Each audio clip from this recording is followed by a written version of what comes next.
12 dreams for the Red Queen under crown of stone. 8 voracious beasts born from 8 restless nights. 4 nails piercing the flesh of the sinner. 1 prayer for the summoned, called by this song.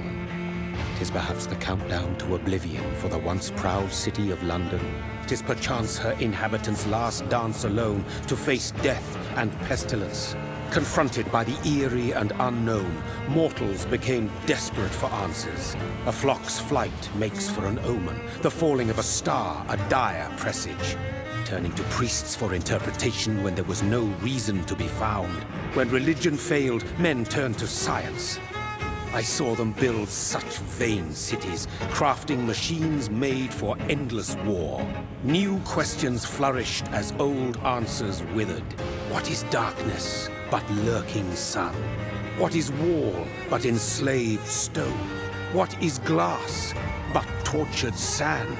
What is song but a call to arms? What is hate but jilted love? What is life but death pending?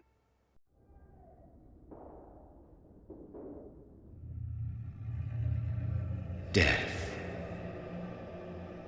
Since the apple was plucked from the sacred tree, mortality was believed to be God's punishment, a righteous snare to keep mankind from ascending to the stars. They were all so wrong. Death is not a wicked thing, nor some holy retribution. A true punishment would be to never know its sweet kiss. Awaken from the harshness and be born once more.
Mary!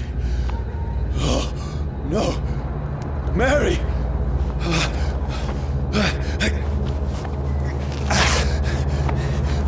Hold on! Please, hold on! Oh, God. Oh, no. Mary. Mary. No.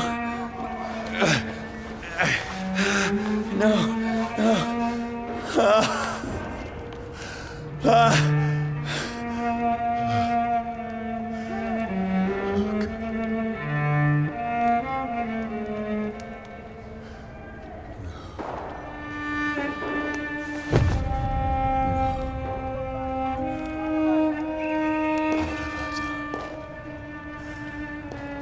horror. It's a nightmare.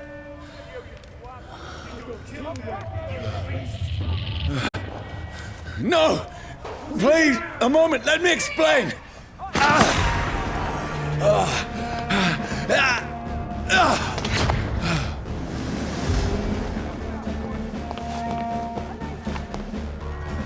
These patrols are after me. Stupid beast! No, don't shoot! This is a nightmare.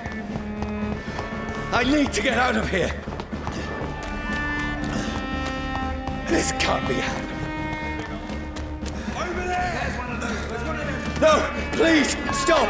I mean you no harm. What's going on? Oh, Mary. What have I done? What's all this about? Has it fled? Shit, where'd it go?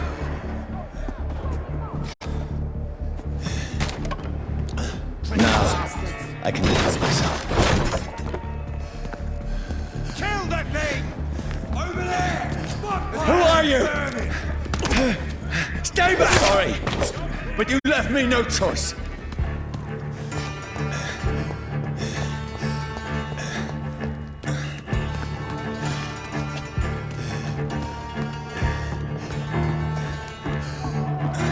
Who are you? Stupid beast! Sorry.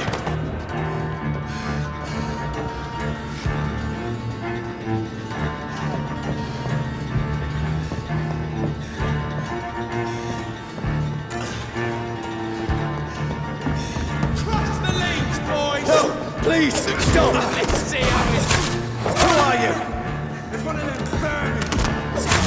What do you want?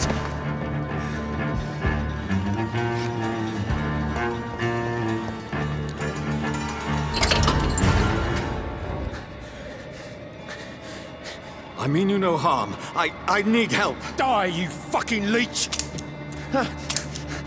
Please, listen to me. I can't make any sense of this. Shut up, beast! Who are you? What is this all about? What in God's name? That'll do the rest of the job. Just leave me.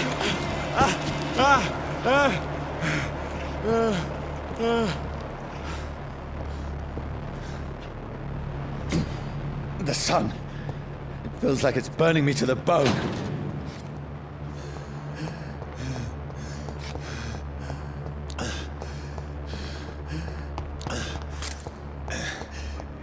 I need to find somewhere to hide. Let me go!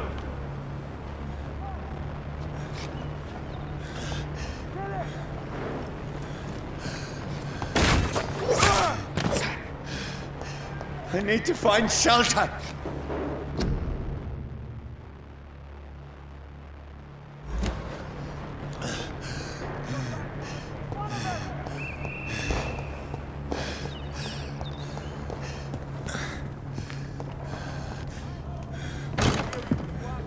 Is anybody there? What is this place?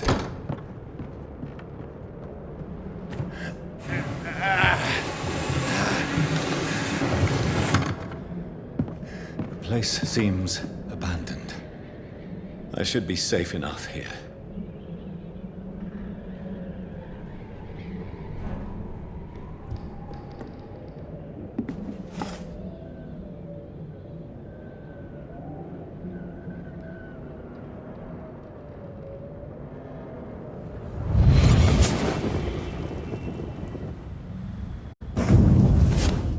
Brother,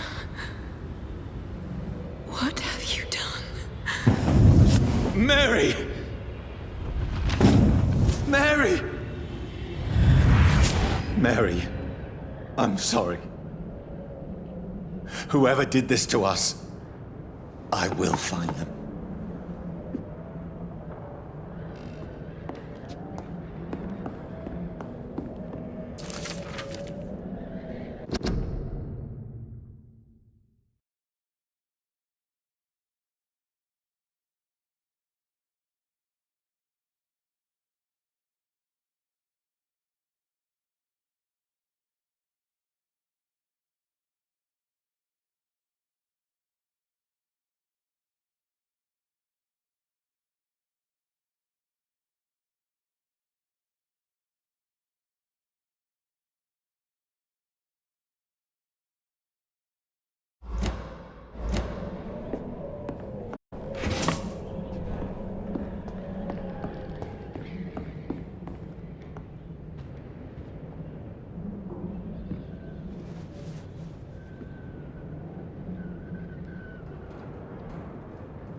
This one's dressed up fancy.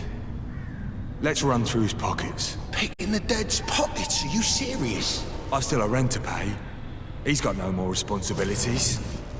What's this? Gold watch. Beautiful it is. We fancy it and share the takings. I suppose we are undertakers. Now, give him an Eve.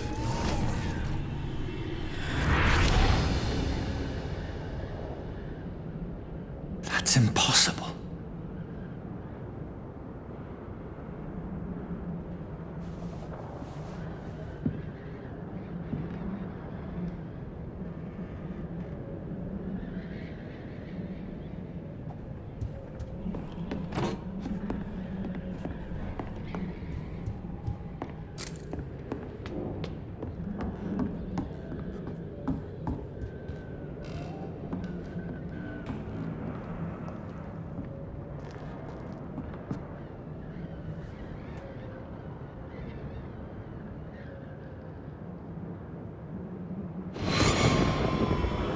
Dreams for the Red Queen that sleeps under crown of stone, that she might linger longer, her eyes as white as snow. Who goes there? A prayer for the summoned by warrior song. A child born from darkness must take scent of his power. Who's there? Are you referring to me?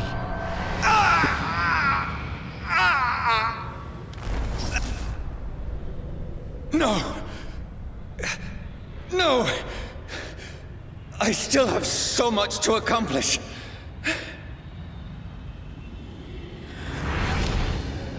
I still have so much left that needs doing.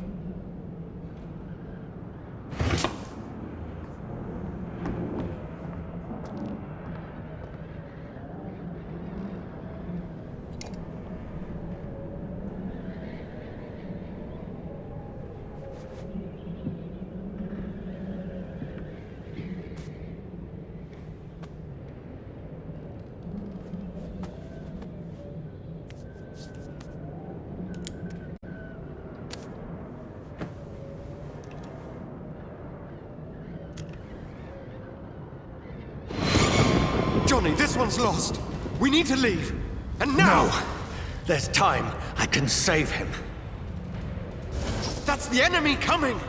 The orders are to evacuate the hospital! Done. He'll live. And now what? We fight. Killing is a hell of a lot easier than healing.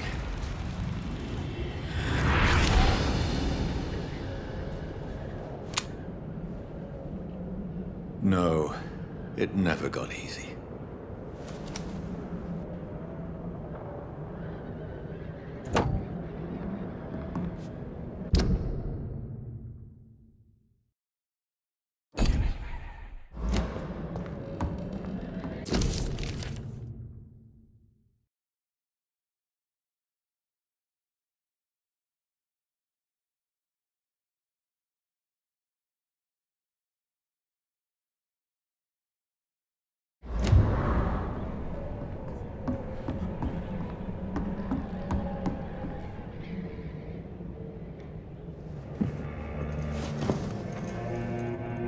This makes no sense.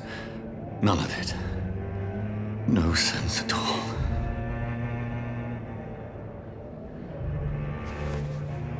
It's a nightmare. That's it.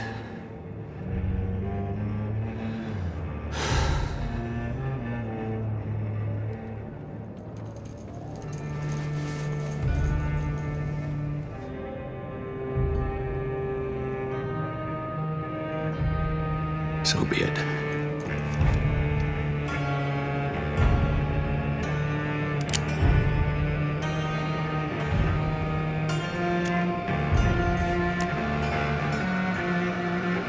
Rational thinking only.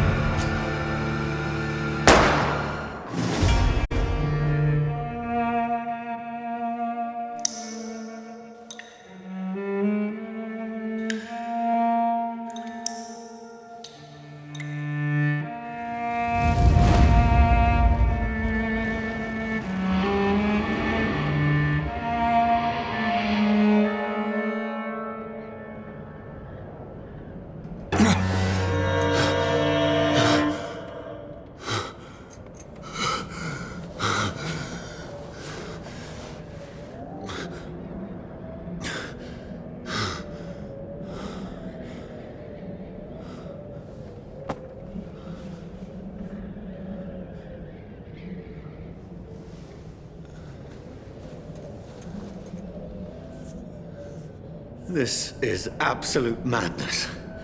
I've lost touch with the real.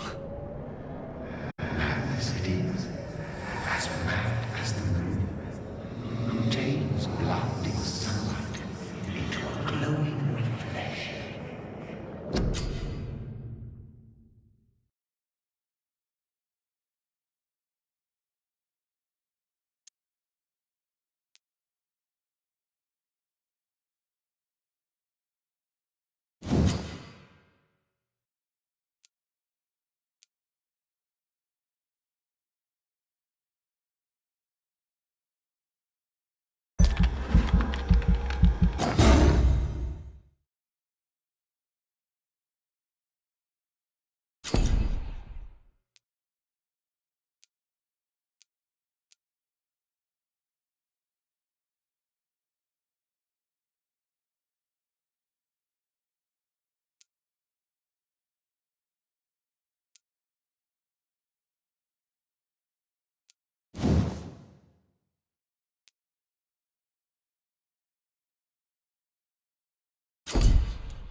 Voice in my head. If I'm not mad, then it must belong to the one who made me what I am. I must find him to understand what I have become.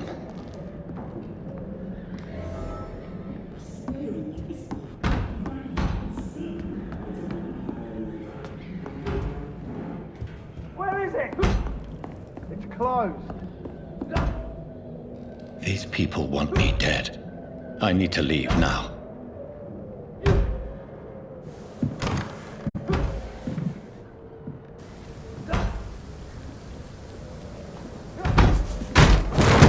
Here's the leech. Here!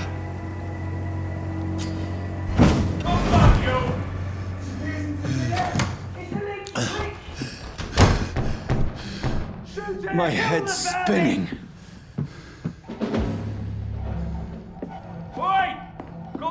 It's locked. Clever fucking beast.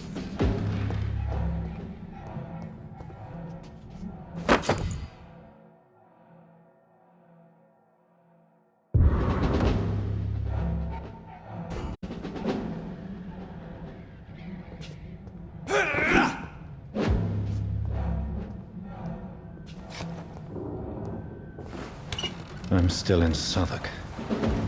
I must reach the West End. Go back home.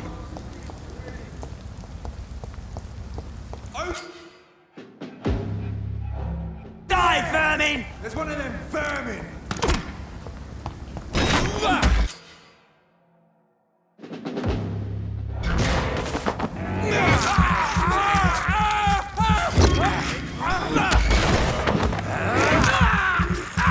There's a strength I never knew I had.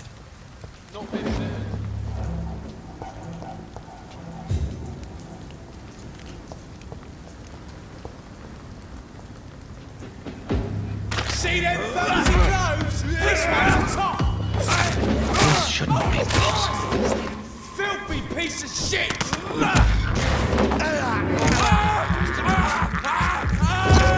Every sinew you, every fiber of my being is afire.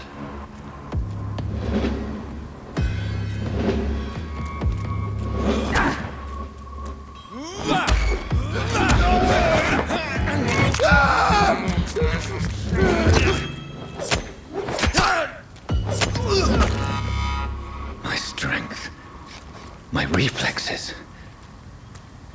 I'm not human anymore.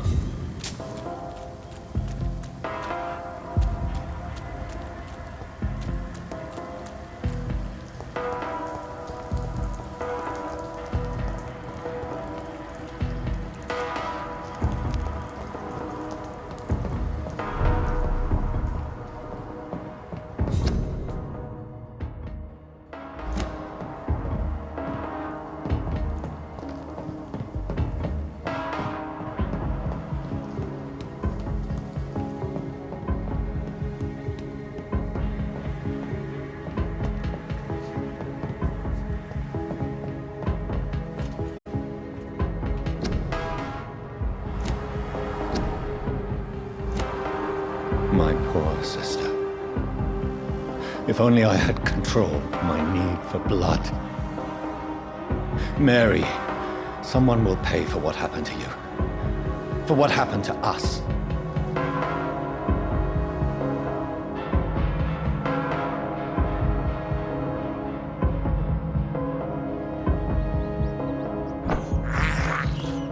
I can't believe I'm doing this.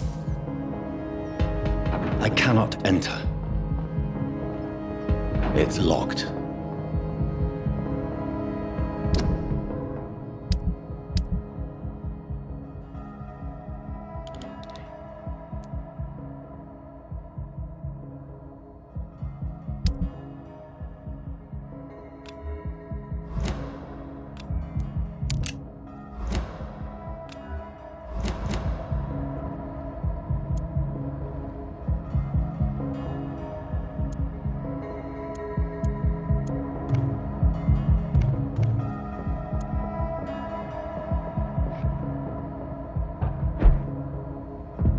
The dizziness from the jump.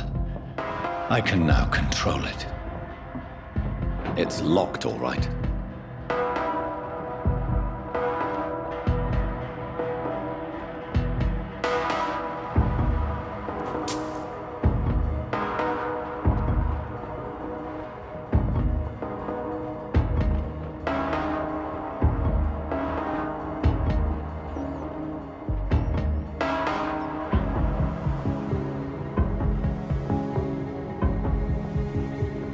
What will London have to say to me?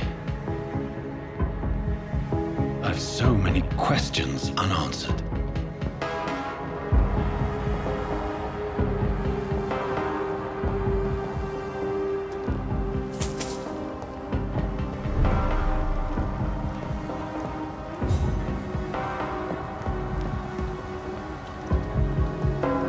Another corpse. Have the very streets of London become a mausoleum?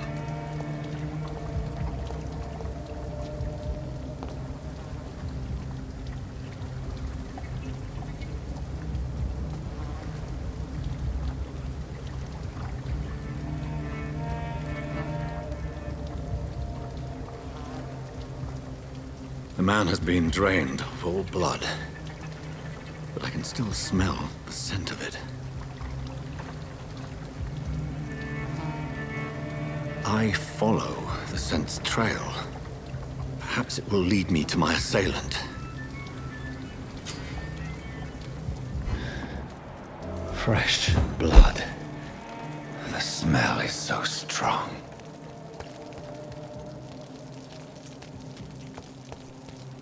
Where has everyone gone? According to the blood patterns, that's where the victim was attacked. So that must be the killer's trail.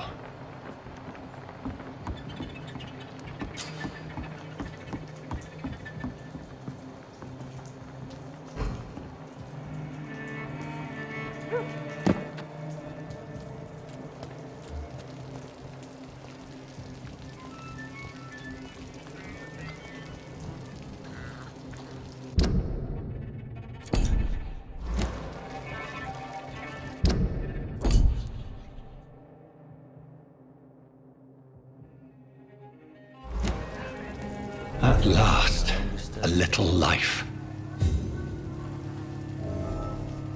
Welcome, sir, to the Turquoise Turtle. Didn't deserve this. My God, sir, you look like Jonah's whale just spat you out of hell. Can I get you a drink? No, thank you. I'm not thirsty. Well, grab a chair and get some rest. This is going to be another long night. Why is it going to be a long night? You must be new around here. Don't you know about the murders? Tell me more about these murders. Every morning for the last few weeks, bodies have been found. And those poor sods didn't die of flu. Do the police have any leads on a suspect? Even before the outbreak, coppers never came round here. We're on our own. People die in these parts all the time, and no one cares. Where am I? Where is this place? You're at my bar, sir, the Turquoise Turtle. The last ray of light in this dangerous part of town. So you're open all night? Yep. Figured people might need a place to rest in these dark times. Aren't you scared? Scared of what? All the bad shit happens out on the foggy streets. And I never go outside. I'm looking for someone who might have passed through here recently. Wondered if you might help. It's been quiet tonight. The only other person I've seen went straight up to his room. Thought it was kind of rude, actually. You mean he's still here? Well, yeah. He paid for the entire week. How long has he been here? He rented the room a few days ago and didn't say when he'd leave. Who is this man? What does he look like? Well, like a gentleman, I guess. Well-dressed, quite polite. A professor or something fancy like that. Always writing, reading notes. I need to meet this man. I have questions. Just climb the stairs and knock on the first door. I heard him open his window, so I guess he's still awake. And, Yes? no funny business. You hear me? This is a respectable establishment.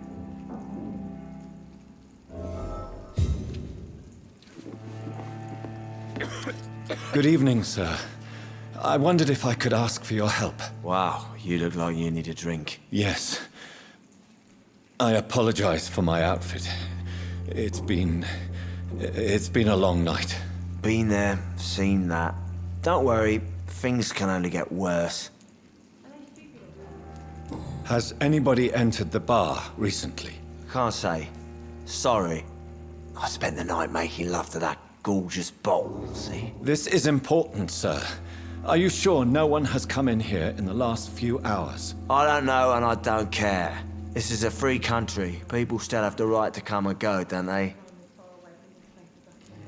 What's going on around here? It's like everybody is hiding. You must be new here. Have you not heard about the murders? Everybody fears the return of the sewer dog.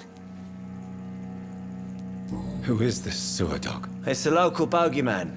Convenient answer for every crime that happened for decades. You murdered someone, blame the sewer dog, eh? You make it sound like it's a fairy tale. People will always believe in monsters. It's easier than accepting their own darkness. We can all be monsters. I'll leave you to your bottle then.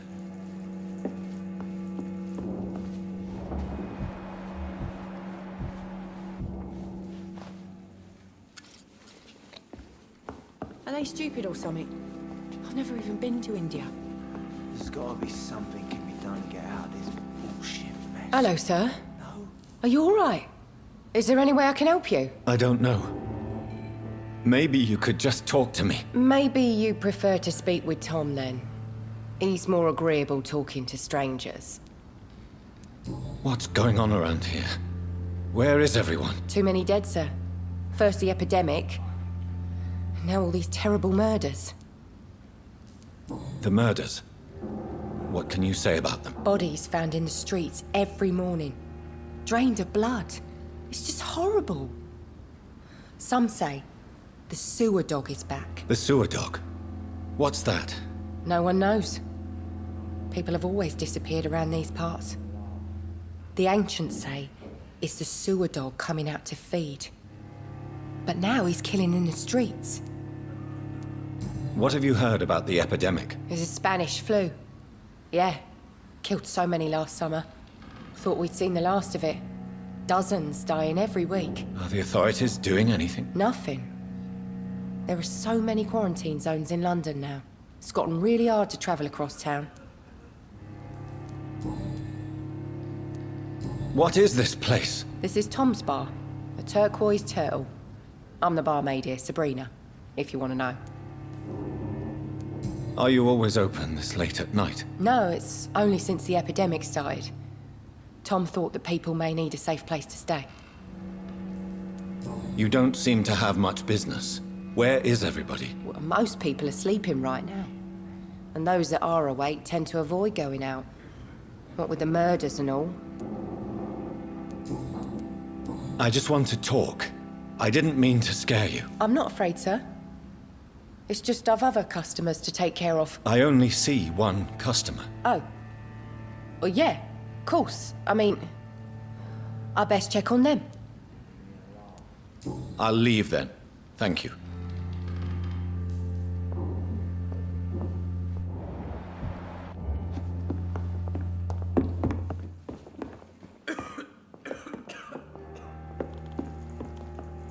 This is no place for you. Prewen has several patrols roaming the area. They do not pursue me. But they're looking for vampires, and they're most efficient. They'll not relent until the killer has been identified. I have a common objective, but I require... Shh. I think someone is eavesdropping. Are you certain? You might as well come in, whoever you are. Slowly, vampire! Who are you? I mean you no harm. Saith the vampire. Present yourself! I need a word. With anyone.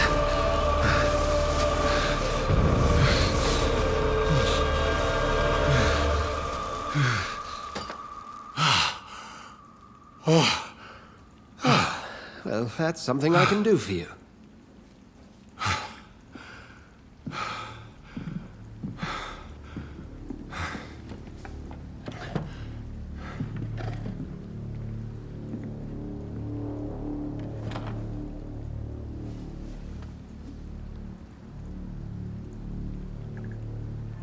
And who might you be?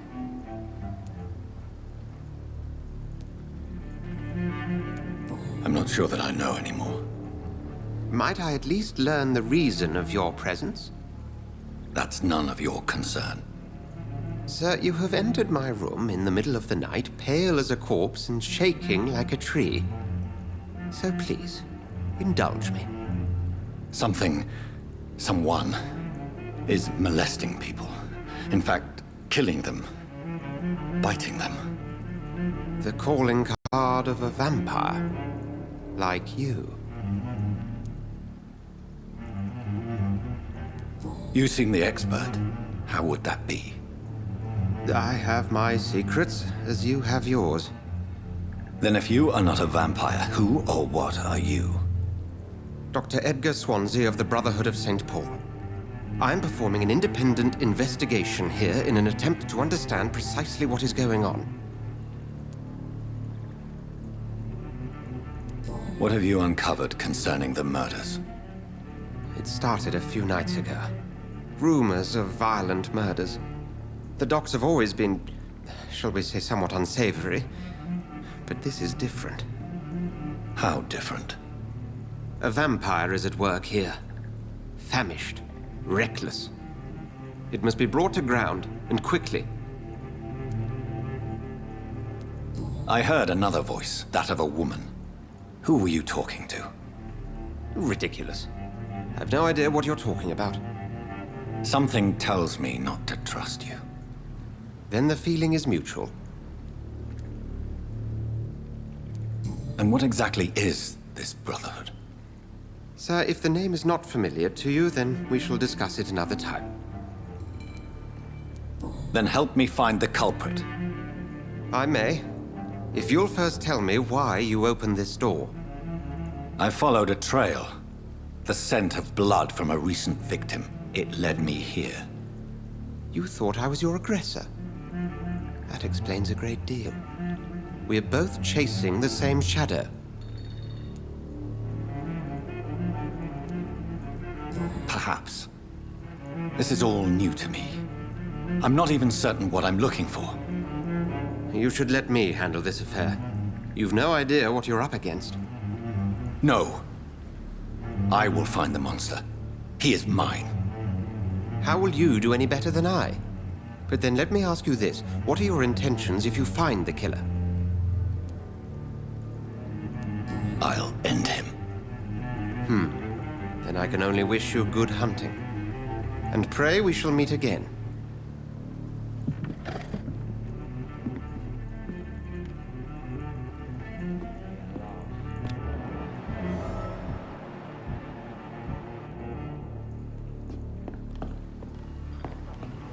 I've never even been to India.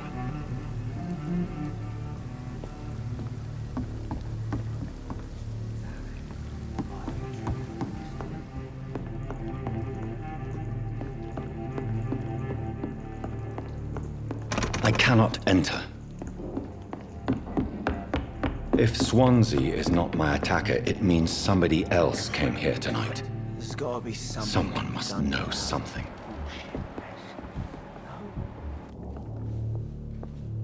Evening, sir. Can I help you? I have a few questions for you. Well, if you must. I spoke to Dr. Swansea. He's not the man I'm looking for. Now, I want the truth. The truth? What do you mean? I suspect that someone else was here tonight, and I don't think Tom wants to tell me about it. I'm just the barmaid here, okay? If Tom says you're the only visitor we had, then you're the only visitor we had. I can feel your fear, madam. Please, tell me what's going on. It's William Bishop. He came in here earlier tonight and he... Well, I thought he was going to clock someone. What happened tonight? He was dead drunk, as usual. But my God, his eyes, his face. He must have caught something awful. He shouted and cried. It was terrible. Why are you so afraid? I mean, his skin, his hands. I scrubbed every glass and every chair that he touched. God, I hope it's not contagious. Tell me about this William Bishop. Will was a sailor who worked at the canning factory before he lost that job. A nice bloke, really. He's never been violent. Until tonight. Why keep it a secret? Why not tell me about it? Tom's nothing if not loyal. After Will lost his job, he offered him one ear. They used to be good mates. But recently, well... Will started to get very aggressive. I see. Thank you for your candor. I'll be sure to talk to Tom.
Are they stupid or something? I've never even been to India. Not long ago.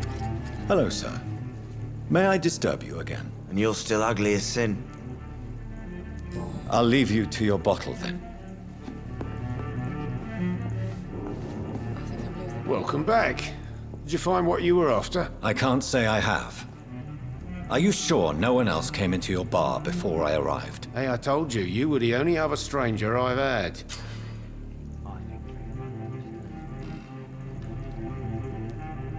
Tom, talk to me about the visit from your old friend, William. Yes, Will came by tonight, but he's not my friend anymore. Why lie to me if he is not your friend? I didn't lie. I said you were my only unannounced customer, and that's the truth. Who is he? William. Just an old sailor who loves his gin too much. He worked for years at the canning factory before it closed. Is he dangerous? Yeah. Like many drunks, he's all bark and no bite. He can barely stand up most of the time. How was he tonight? Was he different? Sicker than usual, perhaps. He whined and mumbled about how mean people were to him and how he'd like to talk to me outside, and then he left when I refused. I need to find him. It's a matter of urgency. Do you know where he is? You could try his boat. It's up by the North Pier. He sleeps there when he's too drunk to get home. Please describe him to me. What do you expect? He's a tall, sick bastard with a bad rash and torn old clothes. William used to be strong. Now he's a mess. Thank you, Tom. If you see him, tell him I don't want him back here unless he cleans up his act, okay? There's gotta be something can be done to get out of this bullshit mess. No? I hope I live long enough. Get what's coming to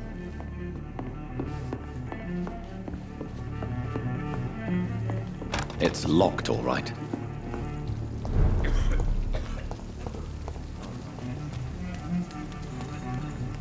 That's strange.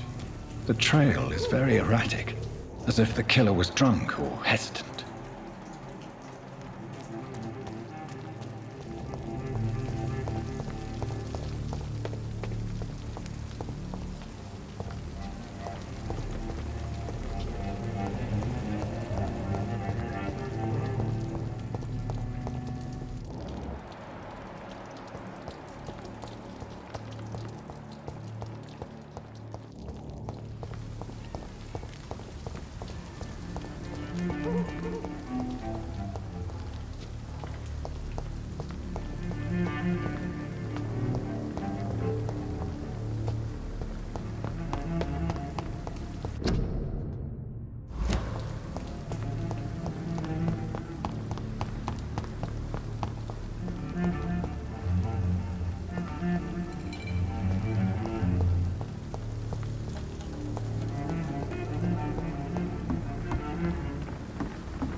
The body is still warm.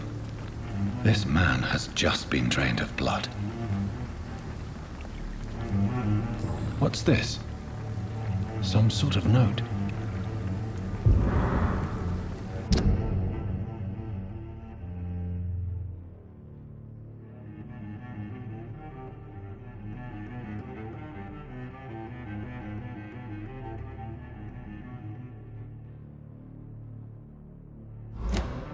These men, they're a company of professional vampire hunters. This man was armed. He tried to defend himself. Blood and empty gin bottles. This bishop fellow is something of a heavy drinker. This corpse has been dried of its blood, just like the previous victim. There are blood splats on the other side of the canal. I must reach that barge.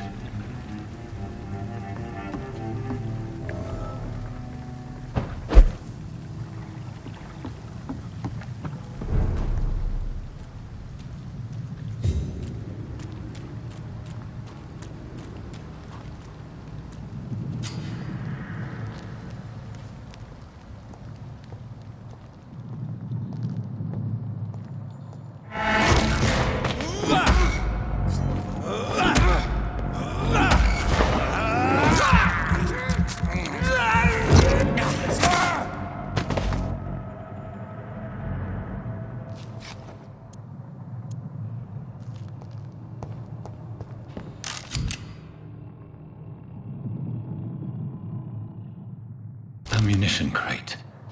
Good. I may need a lot of bullets. I feel like I'm back on the front line again. Nothing here. Let's head back to a warm fire. Shut that foolish mouth of yours. You haven't known McCullough to be wrong about anything. Right.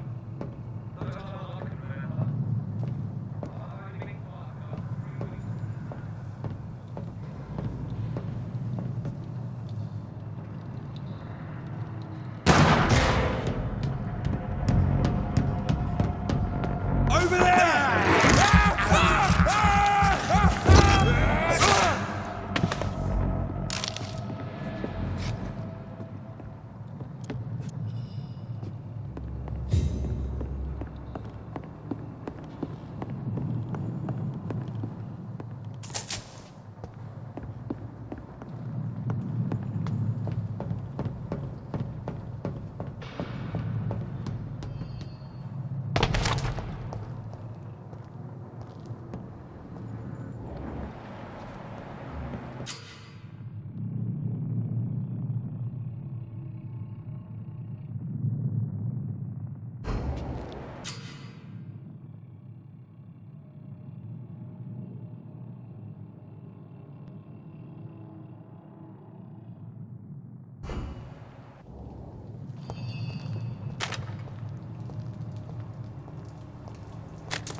Last warning, sir!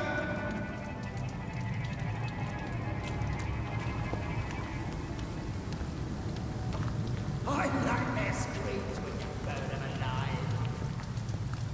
Salute! Kill it! Mind his teeth! Fuck, it's fast!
It's locked.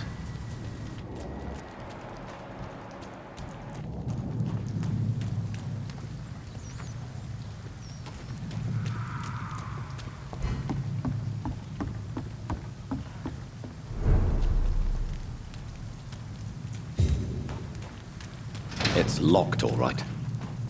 Fresh blood. The whole building reeks of it. The scent is so strong it makes me dizzy.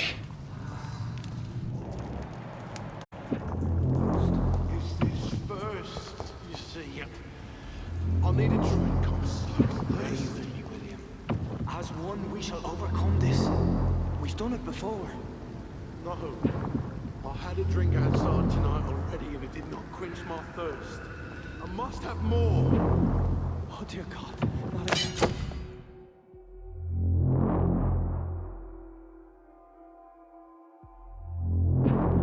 William, please stop.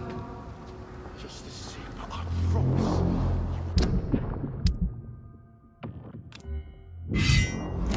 Dearest friend, you're my last and dearest friend. William, my arm. I can't feel it.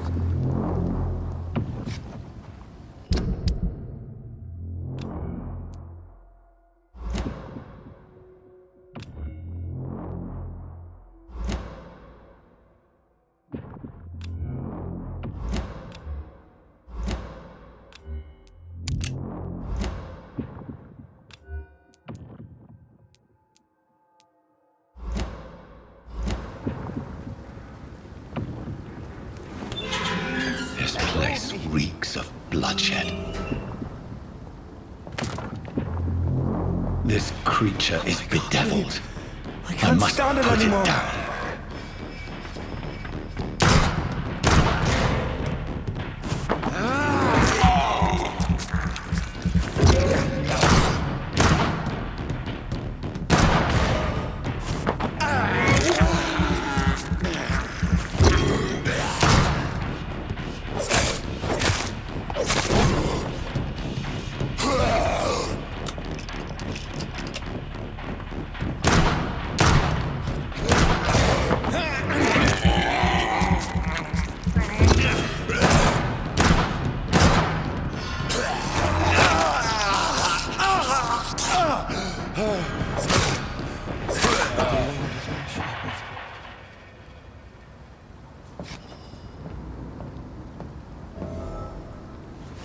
William was an honorable man.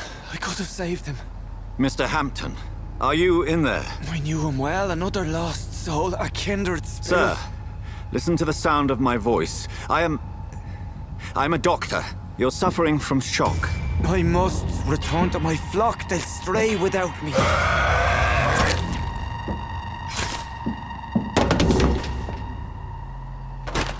Remember, certain skulls are every bit as resistant as we are.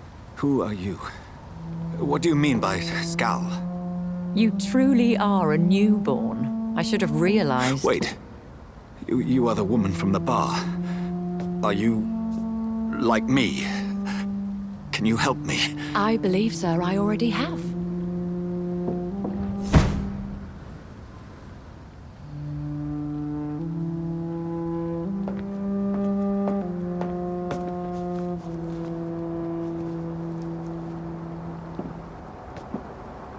By George and the Saints, you've solved the mystery of these terrible murders.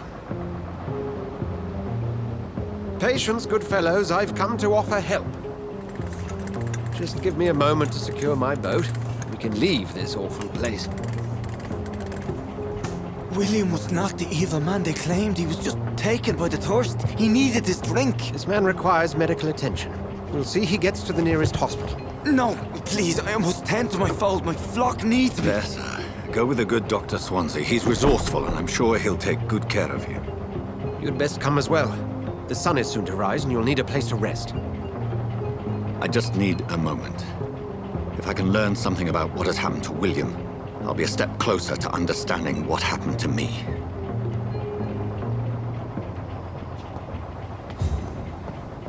This poor creature can't be my maker. Could it be some subspecies of vampire? I must find a place to analyze the blood.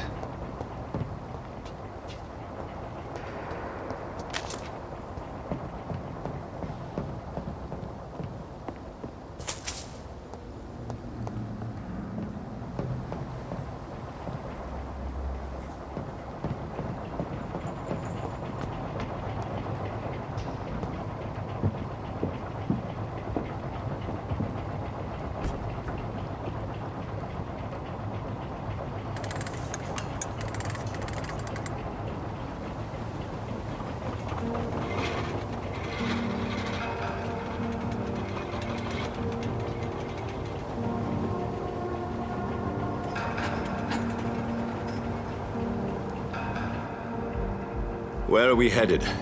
We're on our way to the Pembroke Hospital. It's just across the canal. They'll have a bed for poor Mr. Hampton. William was...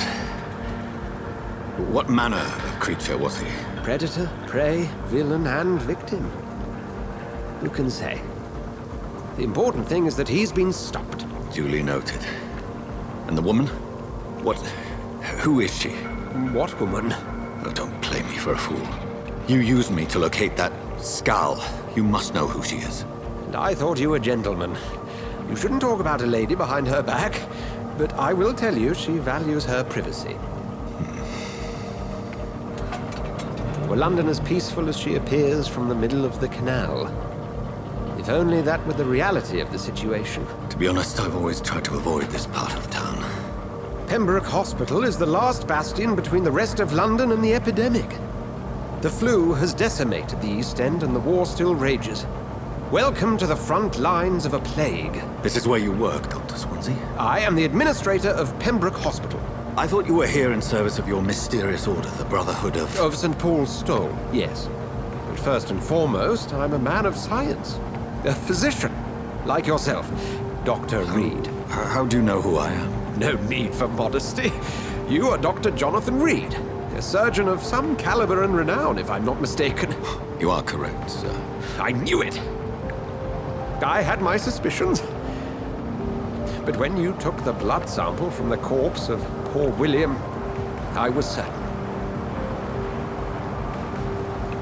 Dr. Reed.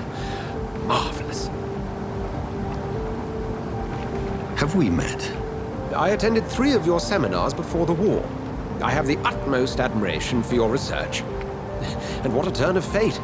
England's most esteemed blood specialist returns to London a vampire. That word, again, from a so-called man of science. I understand. Traditionally, the role of science is to refute myth, but when myth walks among us, the Brotherhood of St. Paul has dedicated its purpose to their study. There's so much for you to learn. Of that, you are right. Well, then let me be blunt. Join my staff at Pembroke Hospital. As a physician. I suspect you'll not find a better post of employment to contemplate your predicament. This is sudden. I was returning home to see my sickly mother. But alas, that was before contracting this... affliction. Dr. Reed, take a moment to consider. The post would be for the night shift, providing a good explanation for your absence during daylight hours. You'll be adequately reimbursed, and have a place to hide. I even had the forethought to bring some clean clothes. So, what do you say? It seems I have little choice, but yours is a generous offer, so I thank you. Brilliant!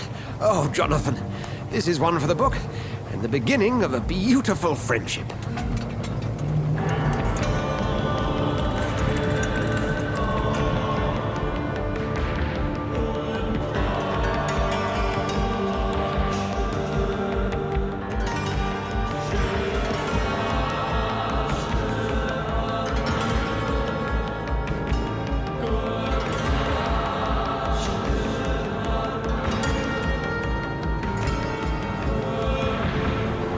Dr. Swansea, thank goodness. I was beginning to be concerned.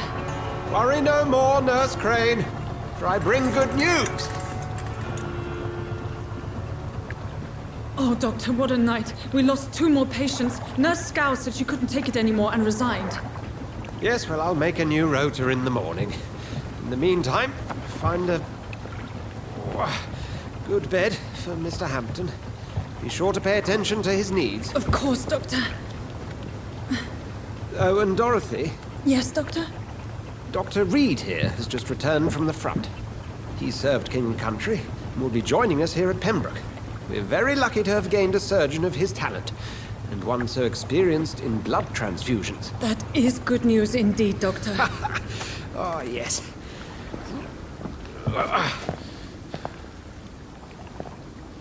Here at Pembroke, it's not what we have, but what we haven't. It's only thanks to Nurse Crane and the staff that our ship doesn't sink. If you have any questions, just ask her. Duly noted. Thank you. Your assistance is required, Dr. Swansea, immediately. Welcome aboard, Jonathan. We'll catch up after my rounds. Coming, Nurse Crane. I'm coming.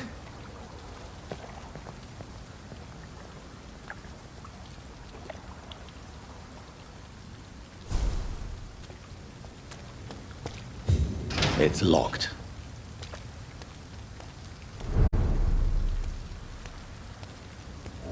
We'll have a word in my office later, Jonathan. Come on, you bastard! You can do better than that! Nah! It's my turn!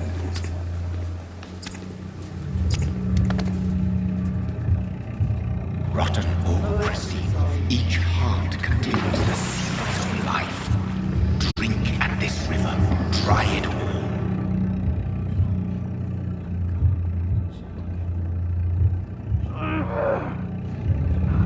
Bastard gave me a good poke.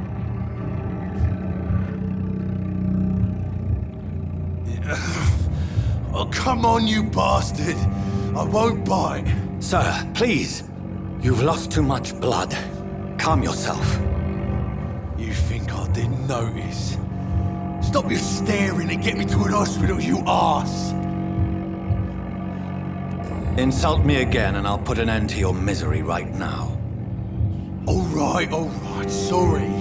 I am in pain here. My guts are spilling out onto the street and you're yabbering on. Yes. That's a very nasty wound you've got there. Take my word, I am a doctor. Dr. Jonathan Reed.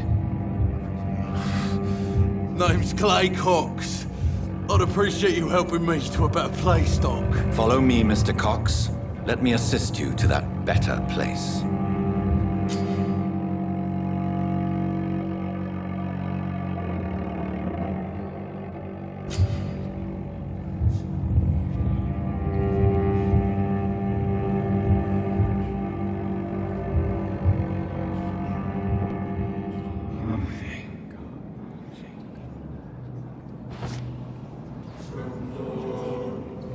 Bring this fading light into the shadows.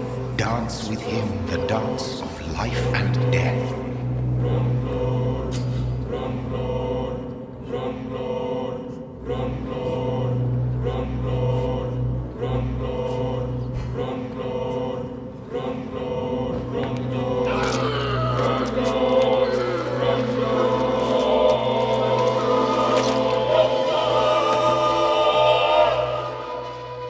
In the back, you bastard! Didn't have the guts to fight me. Fuck you. I'll kill you. I'll kill you.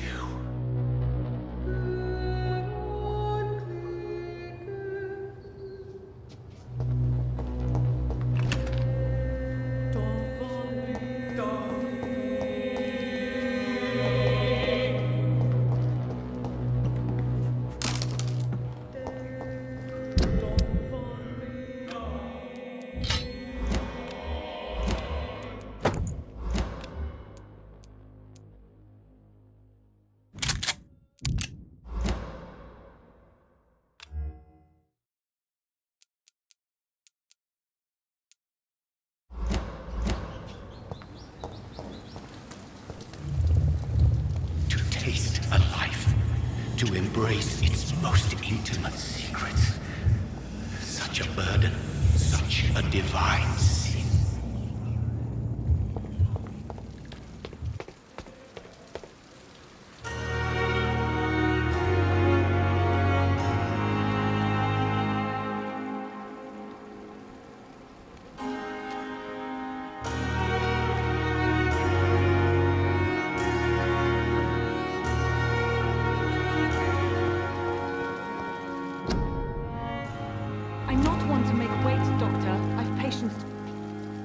Doctor, where have you been?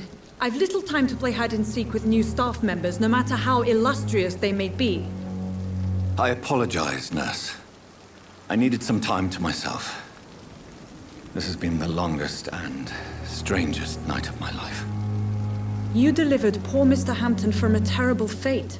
The means to that end should be of little concern, Doctor. Thank you, nurse. What can I do for you? Dr. Swansea insisted we provide you a quiet office. You'll find it on the second floor with your name on the door. Thank you. Nurse Crane, isn't it? Yes, Dorothy Crane. Welcome to Pembroke Hospital, Dr. Reed. Your office has been prepared. I would like to ask a few questions first. And Mr. Hampton, the patient we brought in, how does he fare? I gave him a sedative to help him sleep. Poor thing was in quite a state of shock. What kind of man is Dr. Swansea? Well, you accepted the job from him. I thought you would have known about your employer. Apologies, I've only just met him the once. This is sudden. I've only just returned to England. Dr. Swansea is a brilliant surgeon and the most compassionate physician. It's right to assume Dr. Swansea knows far more about me than I do about him. You'll get to know him soon enough, and better than me. The administrator has better things to do than mix with us. If you could point me in the direction of my room again, nurse. Second floor of the hospital, left after the stairs. It's the last vacant office at the end of the corridor. Thank you, Nurse Crane.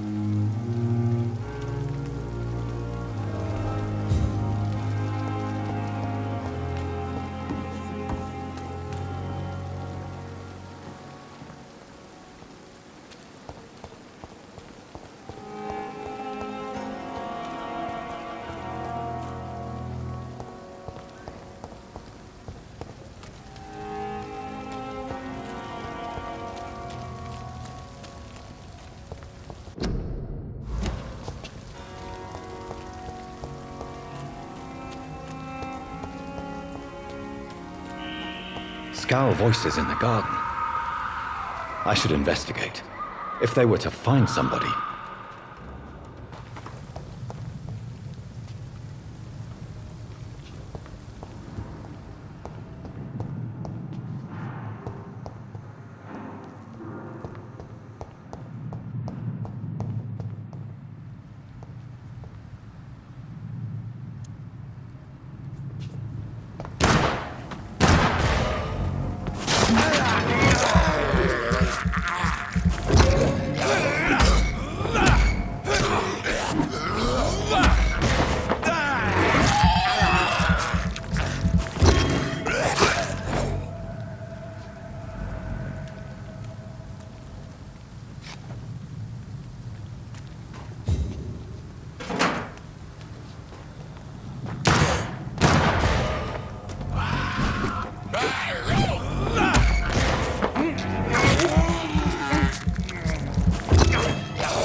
I cannot enter.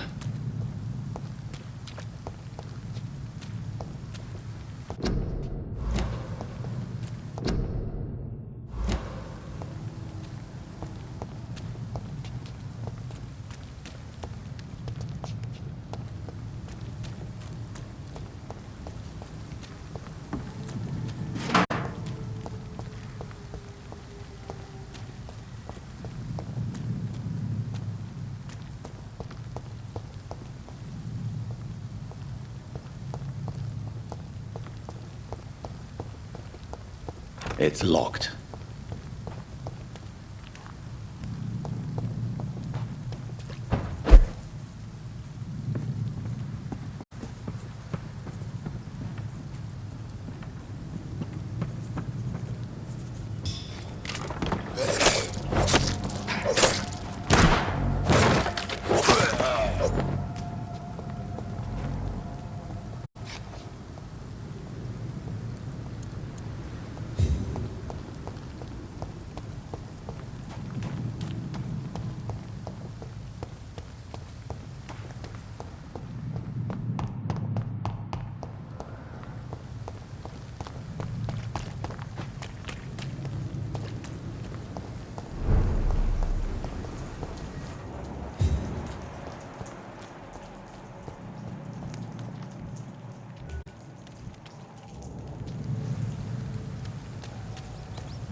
Over there!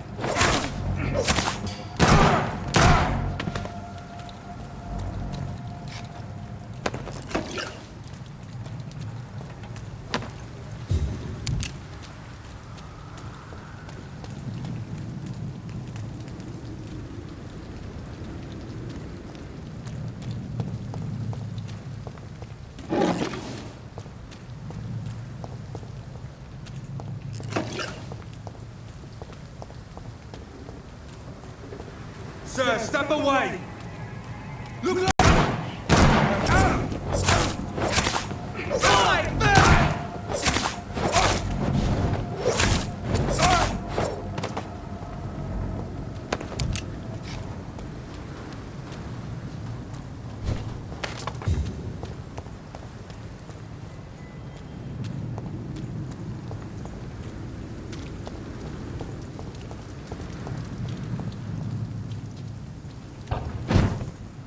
I cannot enter.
I have this thirst for blood.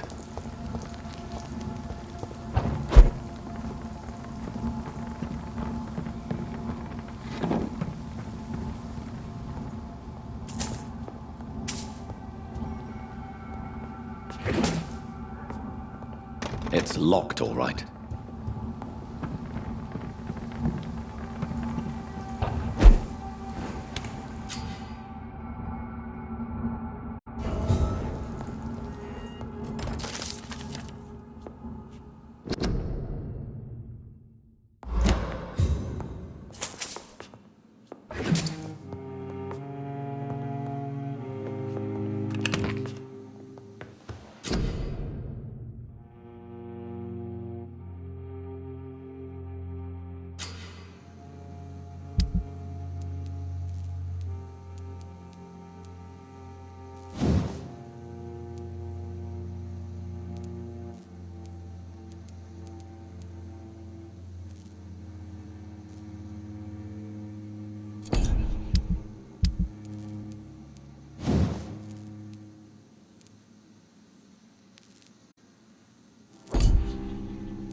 William Bishop's blood is much more unstable than human blood and shows extensive mutation.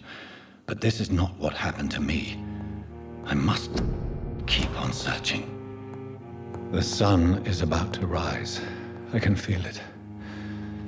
I'll continue tomorrow night. I have so much time now.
I cannot enter.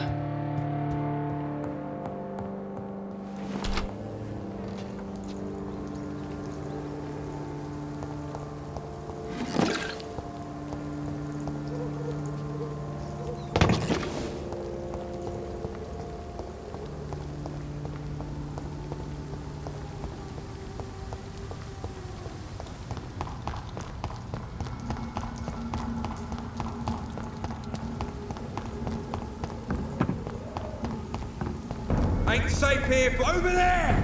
There's one of them vermin!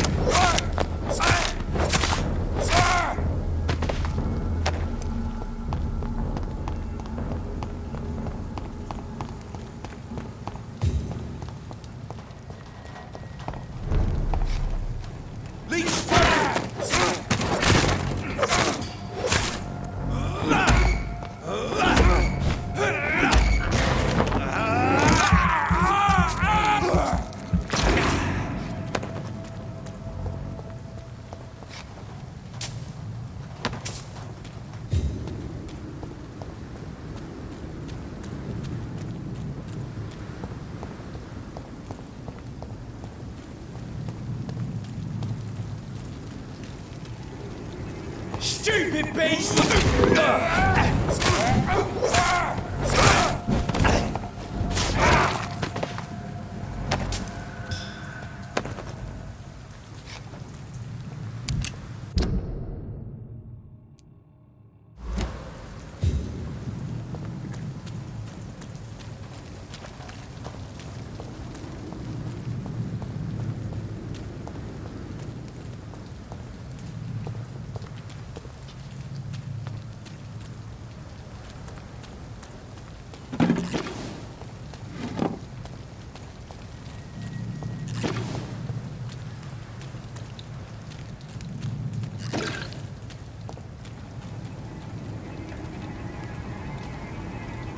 It's one of them!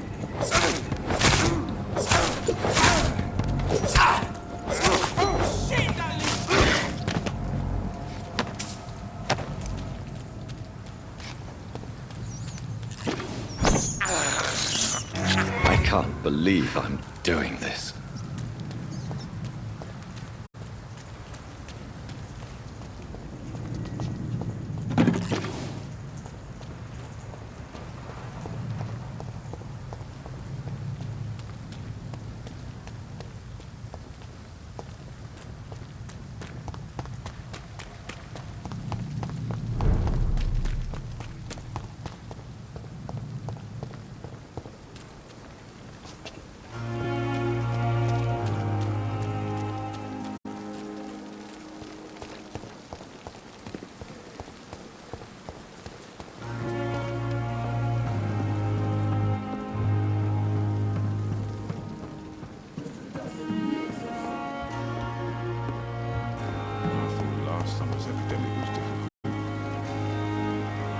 Good evening, sir. I'm Dr. Jonathan Reed. I'm new here. I've already heard about you, Dr. Reed. I'm Milton Hooks, the ambulance driver for this shithole of a hospital. That's quite a blunt introduction, Mr. Hooks. You can call me Milton. I like to speak my mind, Dr. Reed. Perk of the job. Don't judge me, and I won't judge you. I'm not sure I understand what you're talking about. Well, I'm no doctor, but I'm pretty sure a gun can't be used as a surgical instrument. You have a keen eye. I learned to shoot during the war, and have carried one ever since. Old habits die hard. No need to explain, Dr. Reed. And if you ever need a better gun, remember, I may have something for you. I have some good news, Milton. What? The epidemic's over? I retrieved your wallet, with all the money, and a certain picture. Well, yeah, Pippa Hawkins is my girl. So what? Is it the difference of skin colour that bothers you? Not at all, Milton. Good. Please, take this money anyway. To remind you to keep your mouth shut. Not everybody is as broad-minded as you, Dr. Reed. How is the situation around here? You want to hear the situation is all right? It's fucking awful. We lack everything, and it's getting worse every day. Are you really smuggling weapons through the hospital? And why not? I've already been attacked by patients, you know. And by gang members willing to steal my money. But you're not defending yourself. You're selling guns to civilians. You keep people alive your own way, Doctor. I offer them another way to protect their health. So what do you do exactly in this hospital? Apart from smuggling guns, I mean. I've been an ambulance driver since... too long, I guess. I bring sick people here night and day. It's a dirty job, but I get it done. Most of the time. Since you're on the front line, How is the sanitary situation in this vicinity? It's a complete disaster. It's even getting dangerous to enter some streets or buildings. Even the locals attack you. It sounds like things have been a bit rough recently. What's happened? Yesterday I got attacked by the patient I was bringing here.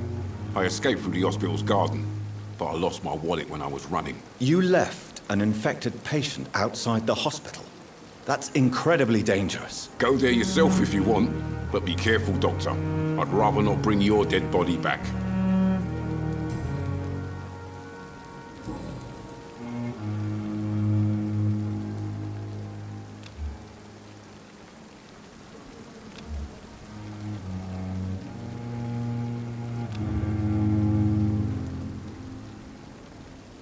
I'd like to see your goods. Wise choice, Dr. Reed. A reliable gun is what everybody needs these days.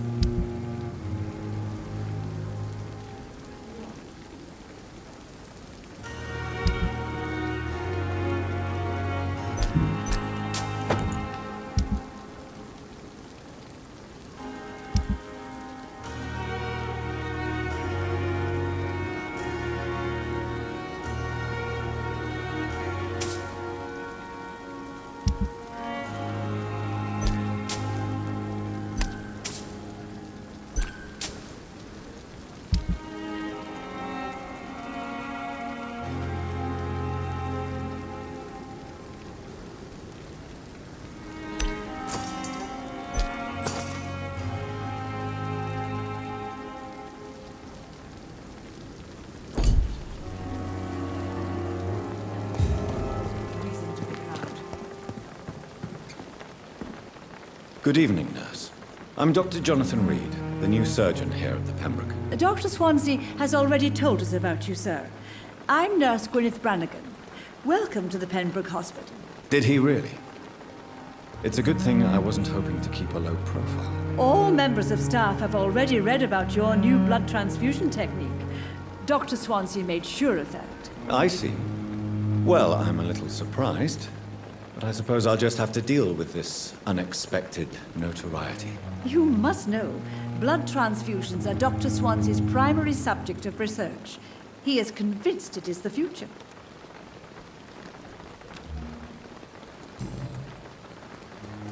How are things here? Not good, to say the least. We're struggling against an invisible enemy, more lethal than any bullet from a gun. It's hard, Doctor. An invisible enemy? Quite a poetic term for a disease, especially from a nurse. Sorry, Doctor. These last few weeks have been exhausting. We could all do with a good night's sleep. Do you think this hospital can survive the epidemic? We are all volunteers here, and we're trying to hold fast, but how do we beat an invisible killer? Some nurses have already resigned. I'm not familiar with all the staff yet. Perhaps you could help me. Brilliant professionals, most of them.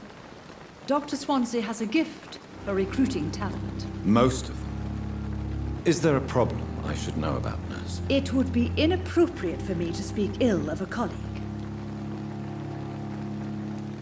Is there anyone that stands out? Well, I have never met someone as dedicated as Dr. Tippins. He should be a standard for us all here. If only he were younger.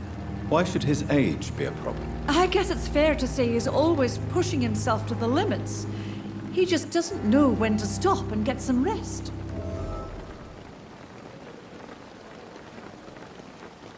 Nurse Brannigan, if you do know something, please tell me. Anything you say will be held in confidence. No. I may disagree with some conduct, but in the end, everybody is doing their best.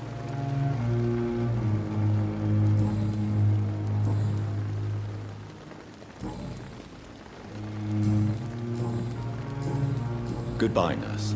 Call me if you need assistance.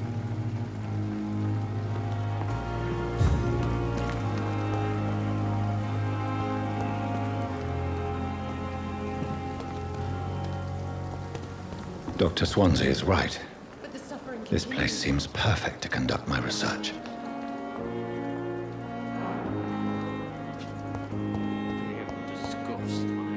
Good evening, nurse. Good evening, Doctor.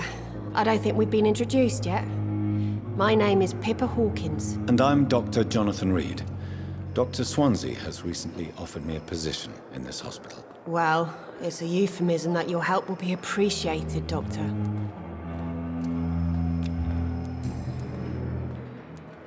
Pippa, I know you're very close to Milton Hooks. Yes? Milton Hooks is my man. If you want to report me for that, just feel free, Doctor. I have no intention of reporting you, Nurse Hawkins. But are you aware of the risks? The rules say I won't be allowed to work as a nurse anymore. But here at the Pembroke, we break rules all the time. Is he worth the risk? Hey, I'm no perfect woman, and Milton is not the finest bloke. But we do our best to get by. That's all any of us can hope for nowadays. How would you describe the situation at the Pembroke Hospital? It's serious. The flu is wreaking havoc amongst the staff and patients. We are running out of everything. You must get a hold of yourself, nurse. Sorry, I'm exhausted. No one has any idea when this epidemic will be over. Nurse Hawkins, the Spanish flu won't last forever.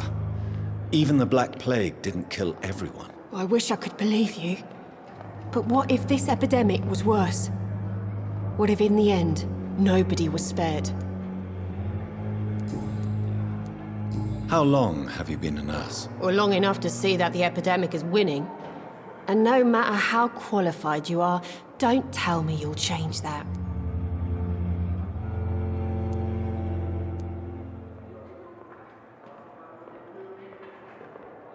I don't like your attitude, Nurse Hawkins. Pessimism can be as lethal as the epidemic in times like these. Sorry, Doctor. I don't want to sound bitter, but I'm just too tired to give a pep talk like Nurse Brannigan. How is the Pembroke staff coping with the epidemic? Not well. Milton, the ambulance driver, is even more grumpy than usual, especially concerning doctors. Why is Milton grumpy on a daily basis? Is it just an act? Milton's not the kind of man who's bothered about a bad reputation, whether he deserved it or not. Why does Milton dislike doctors? I don't know. Just ask him. But be warned, Milton is not the chatty type.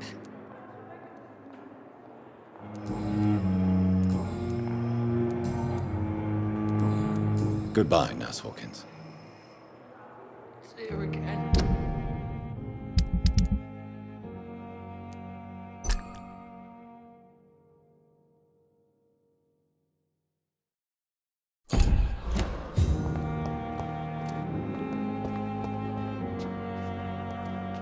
Good evening, sir.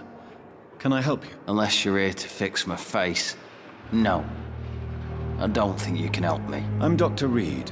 I've recently taken the position of head surgeon here. War injuries, am I right? You guessed right, Doctor. German shell took my pretty little mug right off. But they still call me Thomas Elwood. How is your stay with us, Mr. Elwood? Oh, it's bliss. I just escaped death in the trenches to be surrounded again by the moans of the dying. Can I ask you precisely why you're a patient here? It's the pain, sir. The drugs don't work. It just hurts under the scars, if you get my drift. Who is treating you? Is someone in particular looking after your case? Nobody since the old and tired doctor spoke to me. Started to think I was forgotten about. Wouldn't blame you. You don't seem worried by that. My face hurts so much more when I smile or cry. I've learned it's easier not to speak. But be assured I'm smiling inside. Can I do anything for your pain? Nurses gave me a bunch of pills. No effect. Told you. It's like the flames are under my skin, burning away.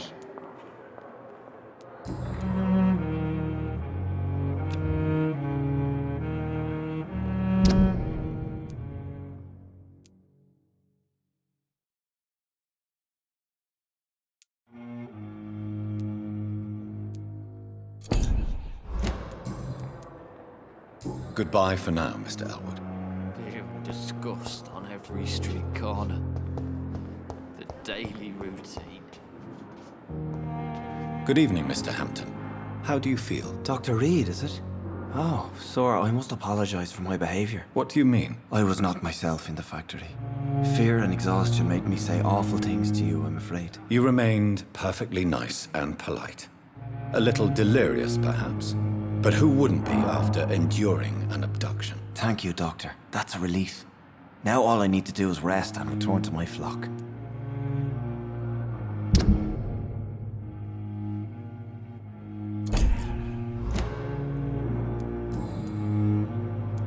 How did you end up in William Bishop's den? I had received alarming news about his recent behavior. I went to his place and he refused to let me go. Why did he abduct you? William was an alcoholic. His addiction suddenly changed to blood. I don't know why. Just like a patient I met here. This Miss Hawcroft. You dared to enter this awful place alone. You're a hero, Mr. Hampton. Or a fool. I'm just a man trying to help his friends, Dr. Reed. William Bishop was a conflicted soul, searching for light. Do you know Tom Watts, the bartender from the Turtle? I met him before I found you in the canning factory. Tom? Yes, of course. Always the helping hand, good old Tom. Without men like him, corruption and despair would have wiped out the East End long ago. People are still in despair. How could it be otherwise? The authorities have left us all to rot in this contagious nightmare. No drugs, no advice, nothing. It's a damn shame. Who should I avoid in this part of town, then? Any particularly evil figures? Not really. Most men and women are just doing their best. And it's not my habit to speak ill of people I know, Doctor. What is the general situation in the East End docks? The situation has always been tough, with a lot of tensions between the gangs and the dockers' trade union. The wet boot boys are very nervous since they lost their leader. Who leads the gang now? Since Clay Cox went missing, it's his wife Edwina who runs the show, with the assistance of her minion, Booth Digby. Has the gang been threatening you? Ah, no. I've had this nickname for so long, you know, the sad saint of the East End. No one dares to bug a saint, not even criminals.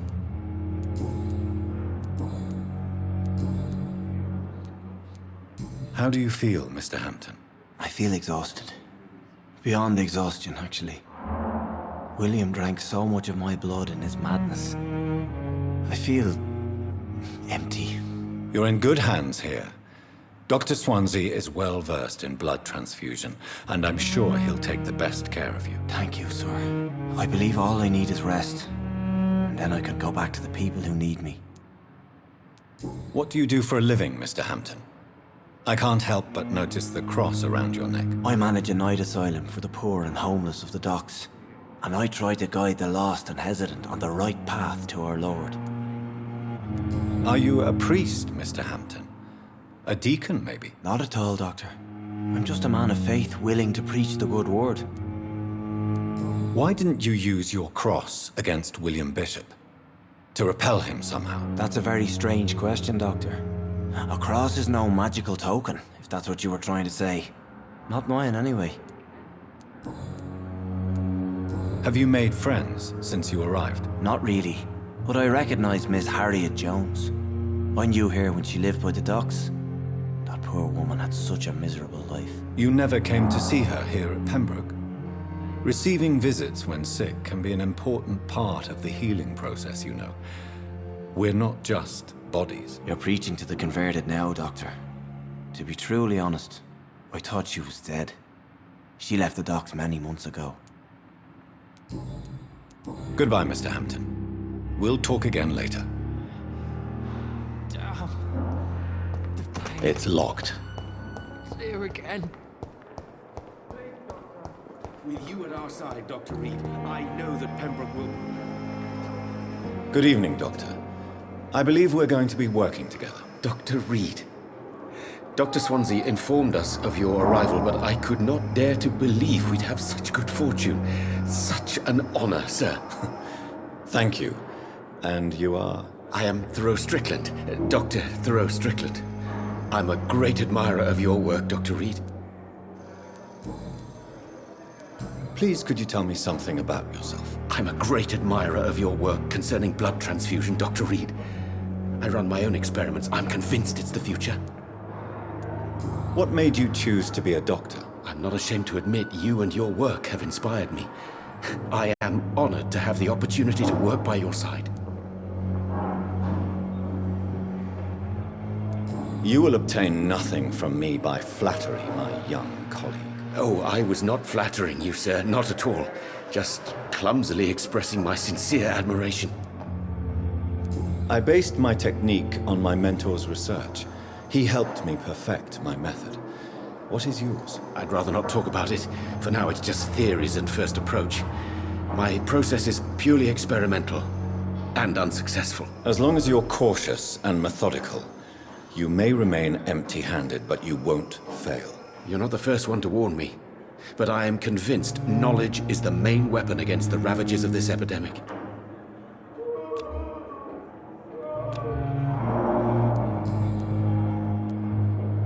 What can you tell me about the Pembroke? Well, it has always been an honor to work with Dr. Swansea. But with your arrival, I can't think of a better opportunity to learn about blood transfusion. You seem quite optimistic. It's a rare and precious attitude in these difficult times. I'm convinced that this epidemic is a test of endurance and dedication for us men of science. Questions remain about our capacity to resolve the situation. True. Last summer, during the first wave of the epidemic, I used to joke with Milton about the extra work. We're not smiling now. Do you need help with anything in particular? Well, yes, maybe. I'm waiting for a batch of products I ordered for my personal research, yet my supplier seems to have vanished. Do you want me to play the errand boy for you? Oh no, Dr. Reed. But if you went personally to his shop, what with your reputation and all, he wouldn't dare to refuse the products I need. I see. Well, give me the address, for I may pass by if I have time.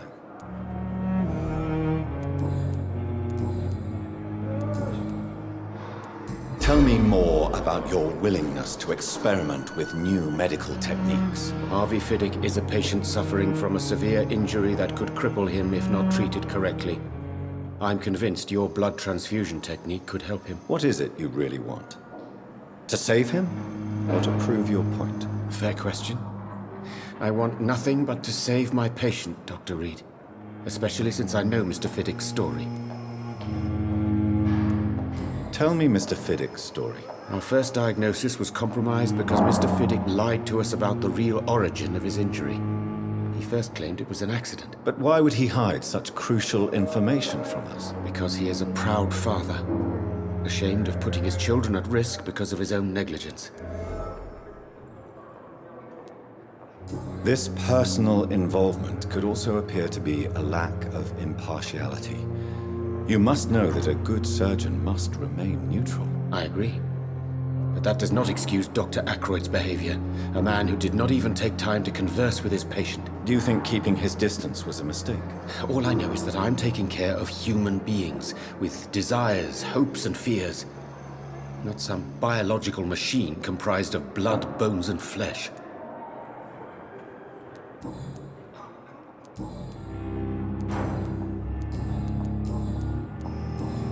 Goodbye, Dr. Strickland.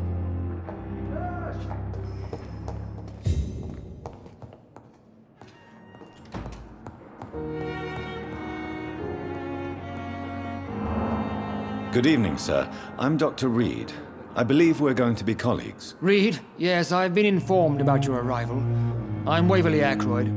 Welcome aboard, I suppose. Does my arrival inconvenience you in some way, Dr. Ackroyd? Let us just say that I don't particularly share Dr. Swansea's enthusiasm for hiring you. What we need here are reliable professionals, not overrated dabblers. Tell me, Waverly, what do you think of Dr. Strickland's enthusiasm for his experimental research? Strickland is playing with his patients' lives for pride and glory. Now that, sir, is unethical. Are you thinking about something in particular? Harvey Fiddick needs delicate surgery. I believe we should stick to the usual procedure, but my young colleague obviously disagrees.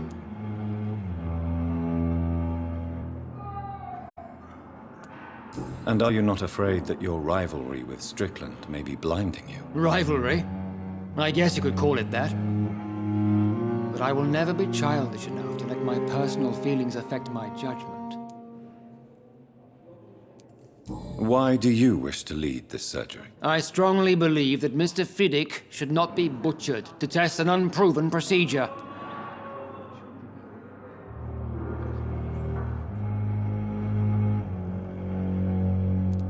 If you are going to lead this surgery, I'm trusting you to assume the consequences of your actions, whatever the result. I'm not the kind of man who runs away from his responsibilities, Dr. Reed.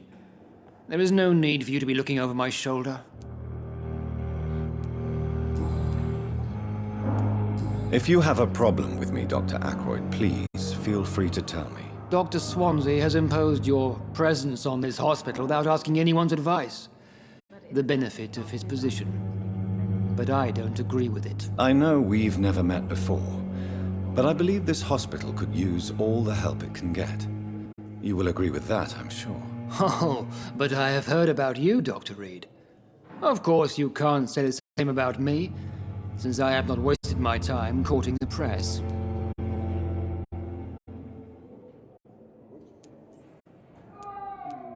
You are going to change your tone with me, my dear colleague, and very quickly. I don't think so. Perhaps you think yourself protected by Dr. Swansea, but I am still a free man, and I will speak to you the way I want.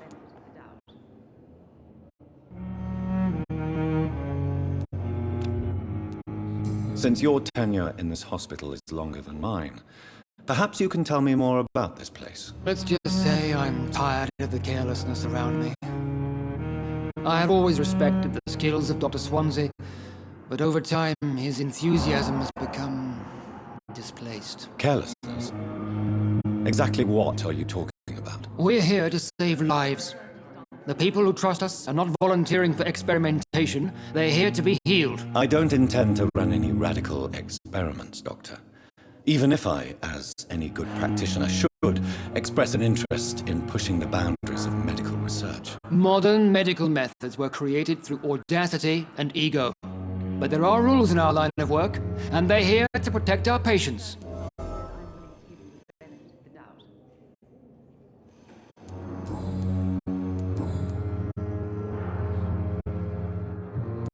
I don't know what you've heard about me, but I have already proved my value as a practitioner. I don't question your skills, Dr. Reed, but your motive.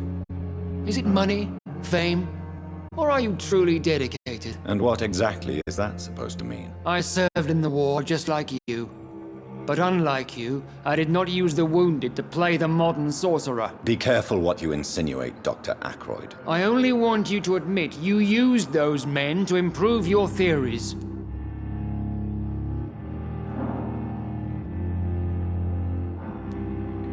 I don't see any reason why I should justify my actions to you. That's true, Dr. Reed. The only judge has to be yourself. The question is, are you judging yourself hard enough? It seems you have bad memories of your military service. I refuse to see this industrial slaughter as scientific progress. War only reveals the worst in men. We can at least agree on something, Dr. Ackroyd.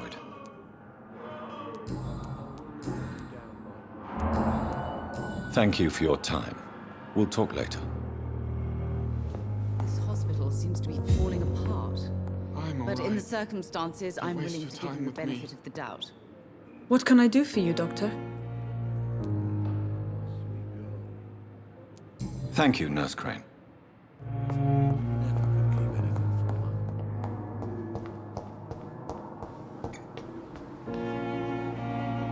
Good evening, Dr. Strickland. And good evening to you, Dr. Reed. Can I be of any help?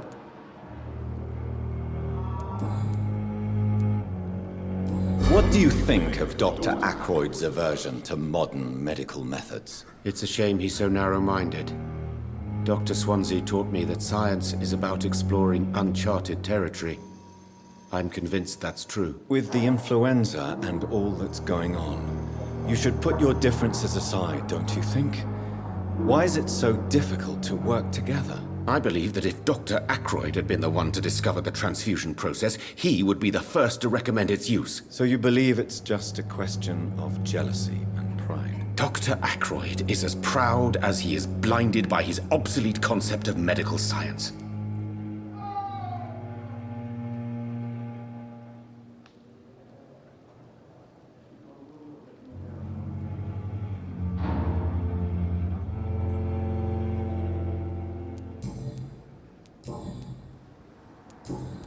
Goodbye, Dr. Strickland.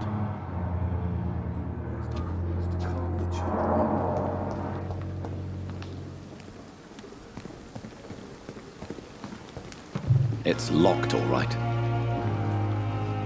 Good evening. I'm Dr. Reed. Always a pleasure to meet a colleague, sir. Especially when he was supposedly dead. A colleague? Are you a doctor, too? Not anymore, sir. I used to be Dr. Rakesh Chadana. Now, I'm just Mr. Chadana, pawnbroker and humble guardian of this morgue. What do you mean, you used to be a doctor? Was your license revoked? No, sir. It is just that I like to be precise. I run a little pawn shop while taking care of the dead. But I used to be a real doctor.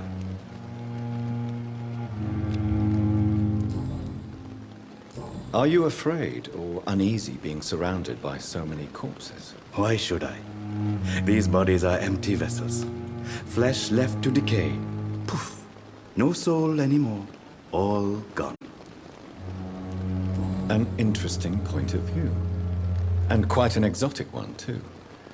Most people fear, or at least have a respect, for dead flesh. Sir, as a medic during the war, I learned to face my death and the death of others. It's the pain we have to tame, not death itself. How did you get this job? After I left the army, I worked as an undertaker down by the docks. A dangerous place with many an unpleasant business there. Milton Hooks helped me get a job here.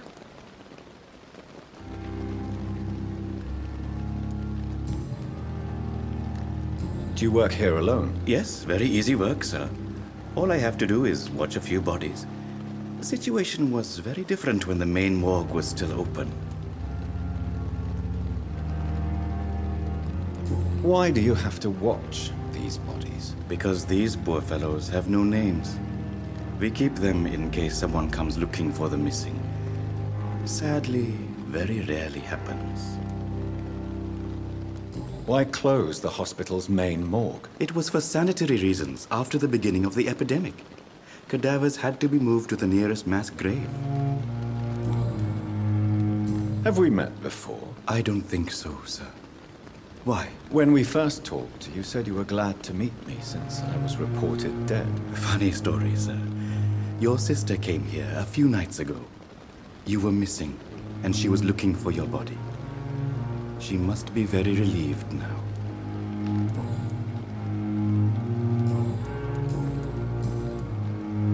Since you're not afraid of dying, do you believe in life after death, Rakesh? No. I believe we must do all the good we can while alive. For our time is short, and the obstacles are endless. Do you think you would enjoy immortality as a concept? I don't think so. Don't mistake me.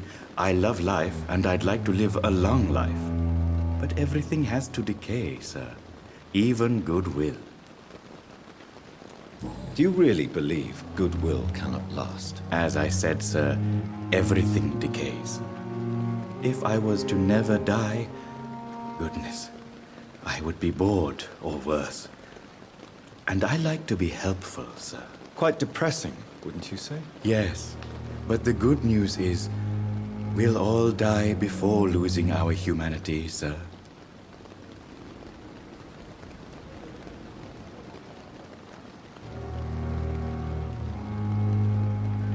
So you're ready to die? No, I am not. I don't fear death, for I won't see it. What troubles me is the pain my death will inflict to those I know. You're a wise man, Mr. Chadana. No, Dr. Reed. I am a foolish man. but I like to think otherwise.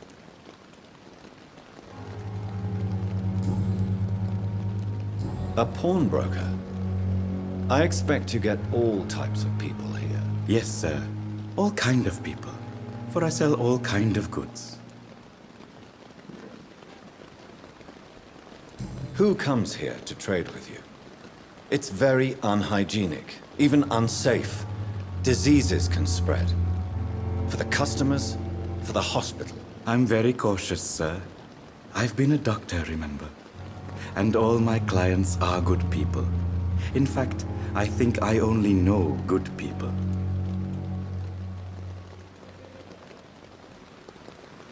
What kind of goods? With the quarantine, it's not always easy to buy things. So I trade, I exchange. Some people sell, some others buy. I like to help. Please show me what you have to sell. Of course. It's just trinkets and curios, really. But I'm sure they can be useful.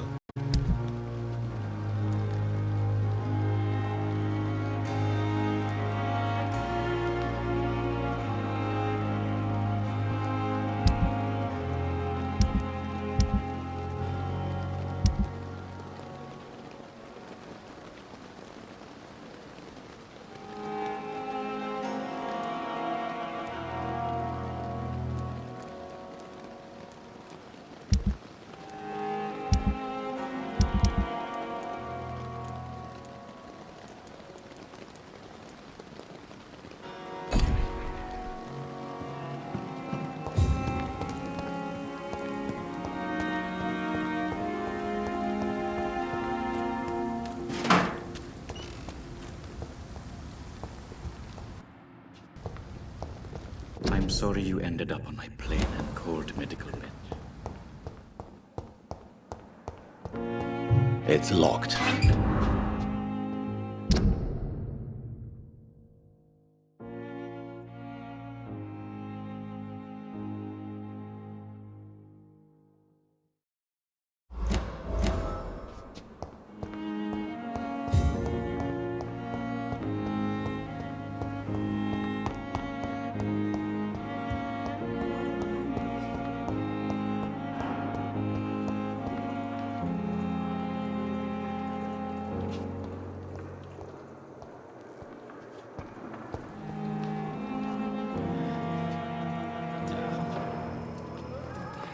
Good evening, miss. I'm Dr. Reed, the new surgeon at the Pembroke Hospital. And who are you? Your name has no meaning to me, mortal. You're nothing but dust blown by the winds of eternity. I beg your pardon? What are you begging for, mortal? My clemency? Well, tonight maybe I'm inclined to mercy. You'll never forget the night you met Thelma Howcroft. You keep calling me mortal. Why is that? And if I'm mortal, what are you? Well, Dr. Reed, if you must know, I'm a vampire.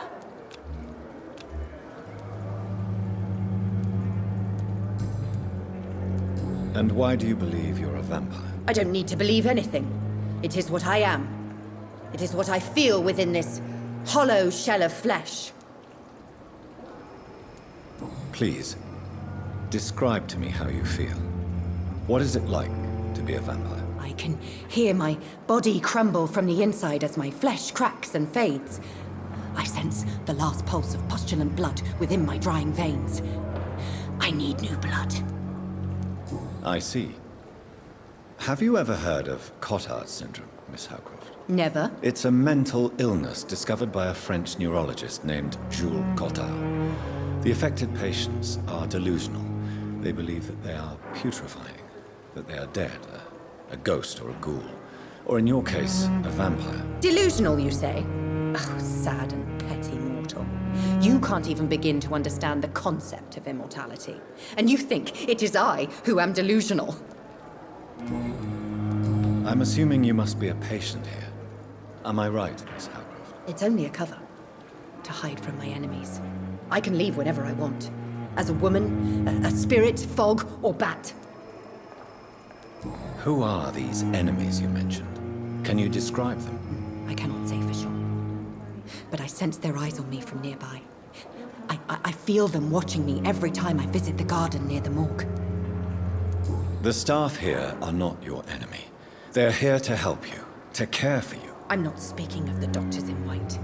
I'm speaking of the men and women who hunt me, for I am a vampire. I see. Don't worry. These people will not find you here. I'll personally make sure they leave you alone. Thank you, mortal, but do not interfere with them, for you are no match for those that hunt me.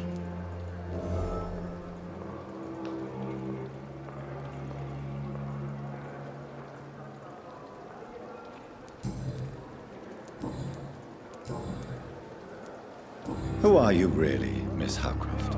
I mean, apart from being a vampire. Is that not enough for you, puny mortal?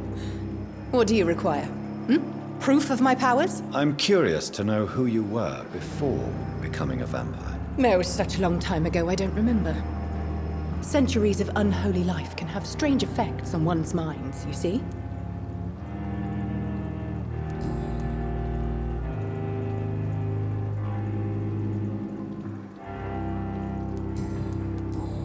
I'll leave you, Mistress of the Dark, to your nocturnal activities.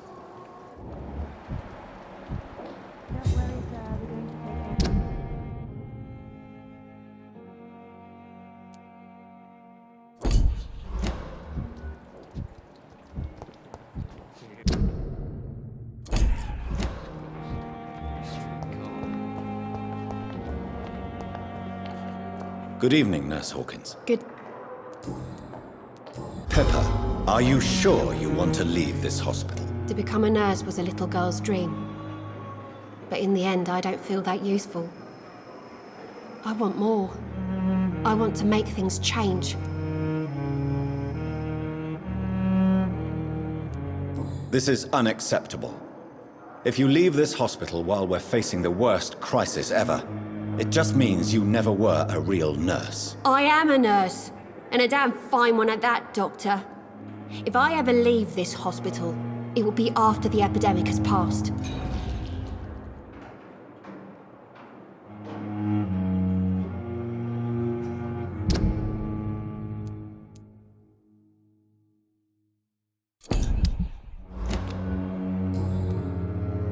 Goodbye, Nurse Hawkins.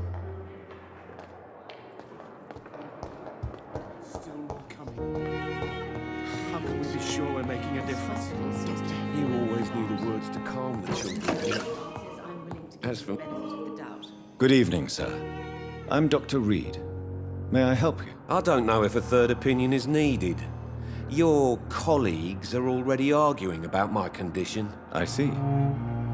Would you mind telling me more about your situation? I'm Harvey Fiddick. All I want is to get me bloody arm fixed properly. Tell me about yourself, Mr. Fiddick. I'm just a regular guy waiting to get his arm fixed, so I can return to work and to my family. I was more curious about what you were doing before being hospitalized. I'm a carpenter, and a good one too. But that means I need both arms to feed my family, Dr. Reed.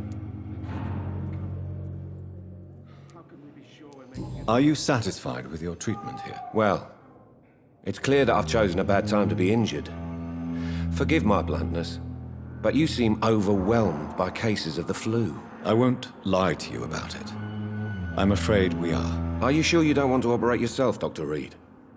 I have the feeling you're very capable, and your colleagues seem to think so too. In other circumstances, you would be right. But for now, I don't think I can take on the responsibility. My apologies. Tell me about the doctors who are arguing about your case. Strickland and Aykroyd.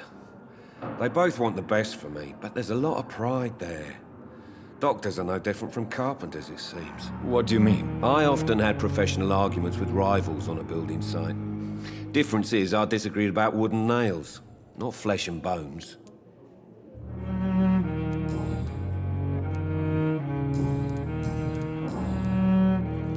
Tell me about your injury, Harvey. Why do you feel so guilty about it? My wife died because of me. And now I may lose everything because I've been careless enough to hurt myself. What an arsehole. How could your job be responsible for your wife's death? I was working a double. She went out to bring me a hot meal and got caught in a German bomb raid. You can't hold yourself responsible for your injury, Mr. Fiddick. Unless you tried to hurt yourself. Of course I didn't hurt myself. But I can't work until my arm is fixed. My children need to eat, Doctor.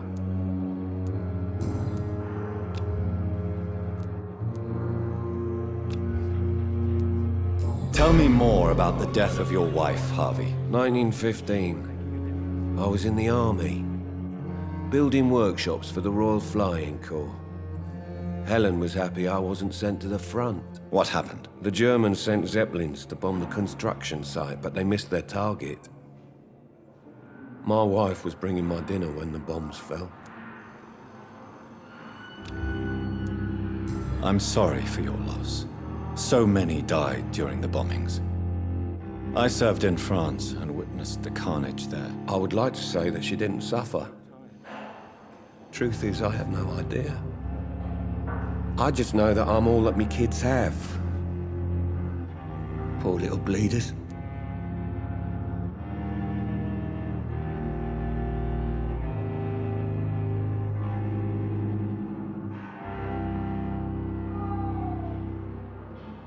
How are your children after losing their mother? They were smaller then.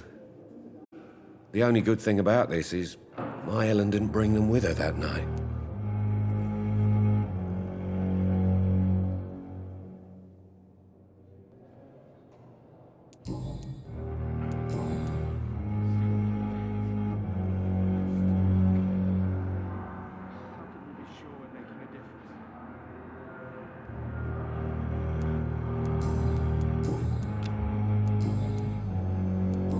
Goodbye for now, Mr. Fiddick. I'll see you later. You always knew the words to calm the children, Helen. As for me, what a blundering idiot. But in the circumstances, I'm...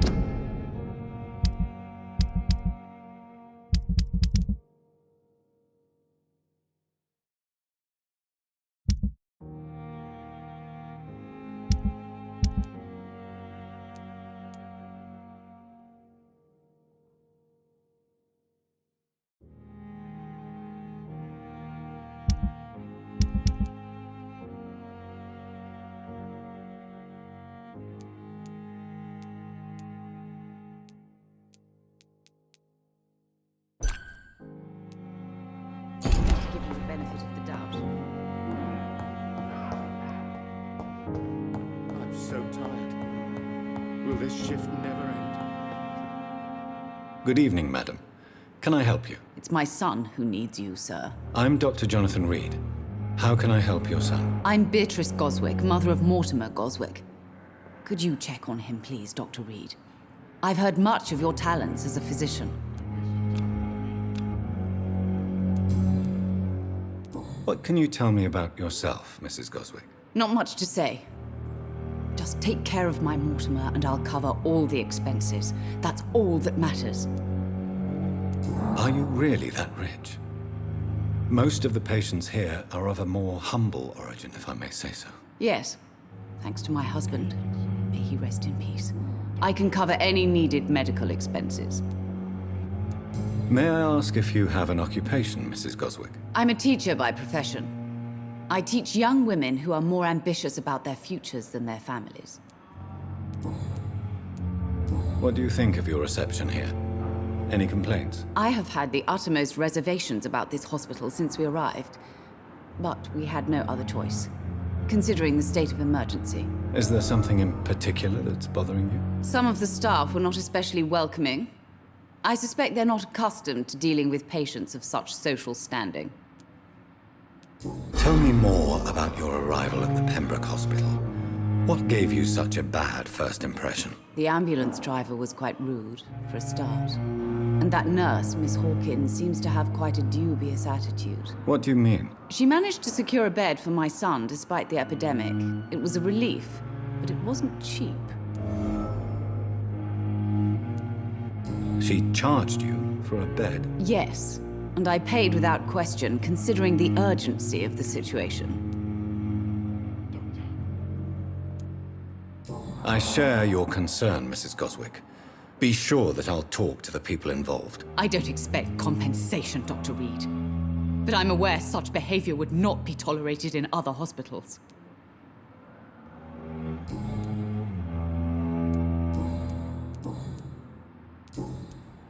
Goodbye, Mrs. Goswick. How can we be sure we're making a difference?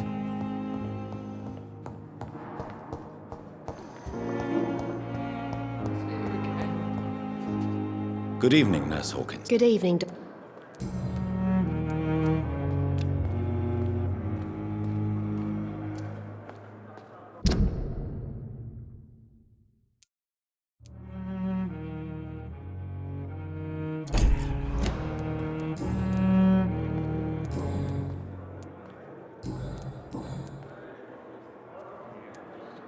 Pepper. To become a... This is I am a nurse.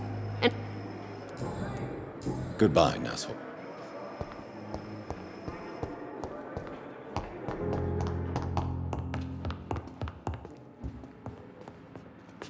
Good evening. I'm Dr. Reed. Can I help at all? No. Really? Why are you here, then? I don't want to talk. My throat hurts too much. I suppose that this pain is the reason you're here. Is someone taking care of you? Yes. And no. Could you at least tell me your name, sir? Mortimer. Mortimer Goswick. Why did your mother have you hospitalized here? She seems convinced this is a bad hospital. My mother just wants the best for me. She won't rest while I'm here. She'd go all the way to hell and back to help me. Pembroke Hospital may look unorthodox, but rest assured you're in good hands here. It's not me you have to convince, Dr. Reed. It's my mother. Is your mother bothering you? As your doctor, I can ask her to leave you alone if you would prefer. That's tempting, Doctor. But you have no idea what my mother is capable of. She would tie herself to my bed if you asked her to leave. How painful is your throat, Mr. Goswick? So painful I'd rather not talk at all, Doctor. I'm sure you realize a doctor and his patient have to communicate, sir. Would it help if I gave you some paper and a pen? Not really. I see. Then maybe it's not just your throat that hurts, Mr. Goswick. Perhaps your sore throat is just the consequence of something more hurtful. Yes, maybe. But I don't want to talk or even write about it now.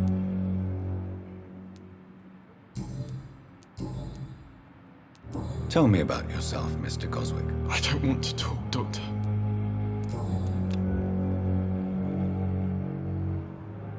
I have to go now, sir. But don't hesitate to contact me if you need any help. Good evening, sir. Doctor.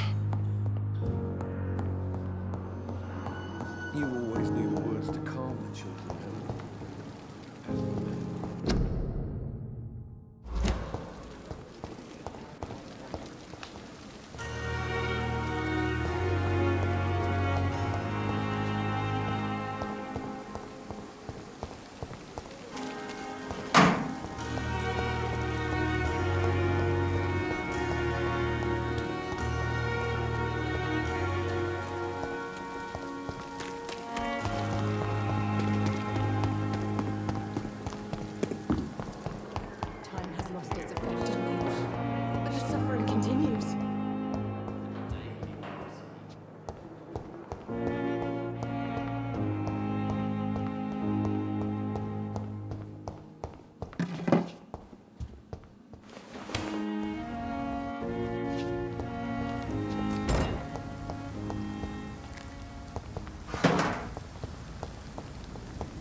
Not now.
It's locked, all right.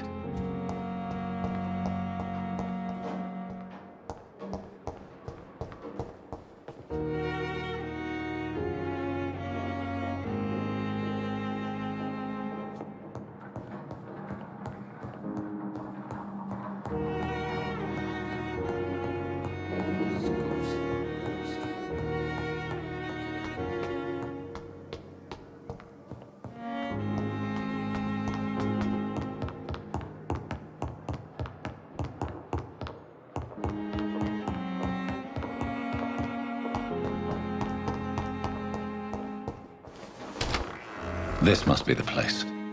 It's definitely away from prying eyes. Relegated to the shadows. A kingdom of my own.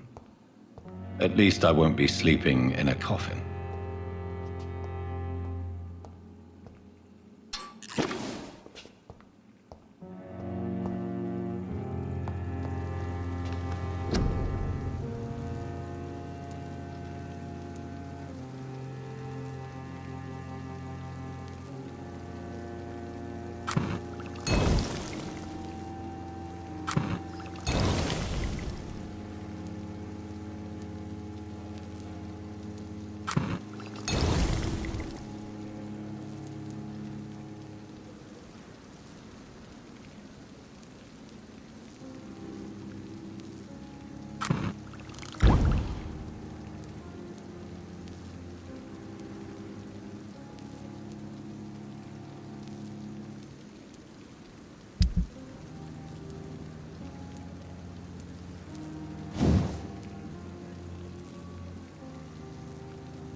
If I'm to stay here until my research is complete, I'd better learn to hide my true nature from the mortals. But what about my thirst for blood?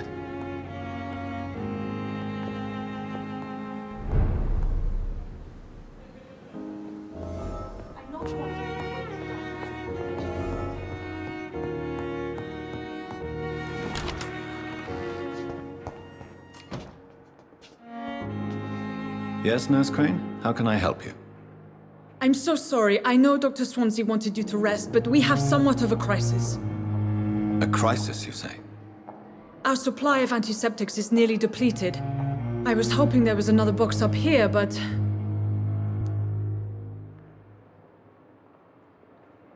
What type of hospital are you running? No antiseptics? You have been away too long, Doctor. With the war and now this epidemic, supplies have been running scarce for months now. I may have a solution. In France, during the war, drugs shortage was a daily problem, and we had to use our wits to overcome the shortages. However do you mean? If combined correctly, certain household chemical products can be used in a pinch instead. Now, where's the hospital storeroom? The storeroom? Fat chance. This is the Pembroke, and space is luxury we don't have. Everything used to be stored in the old morgue. Perhaps I should look there first. Where is this morgue? It's the large building behind the hospital. You'll need to go in the back door because it's been sealed off for sanitary reasons. Take this key. It opens a small back entrance at the end of a narrow street. The abandoned morgue behind the hospital. A small door at the end of a narrow street. On my way then. Thank you, nurse.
I cannot enter.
similar to the infected William Bishop. Must be the same strain. This sickness moves faster than influenza.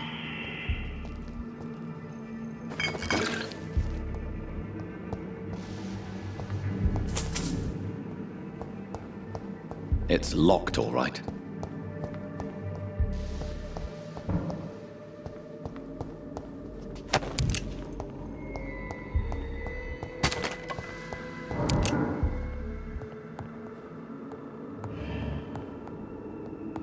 This key will surely grant me access to the basement.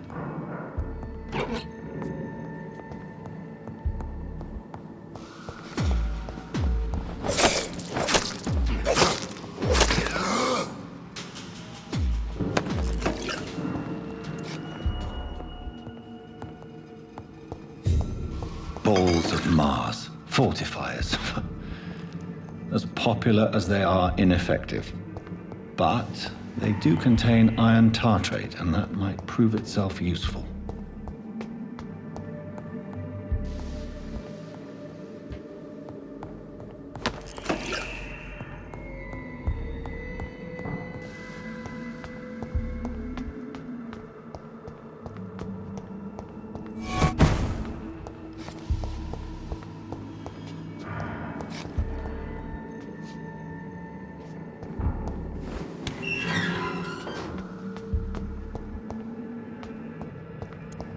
These scowls feed from corpses and the husks of animals. They're not after blood.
It's locked.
Mr. Connor's injuries don't match the report.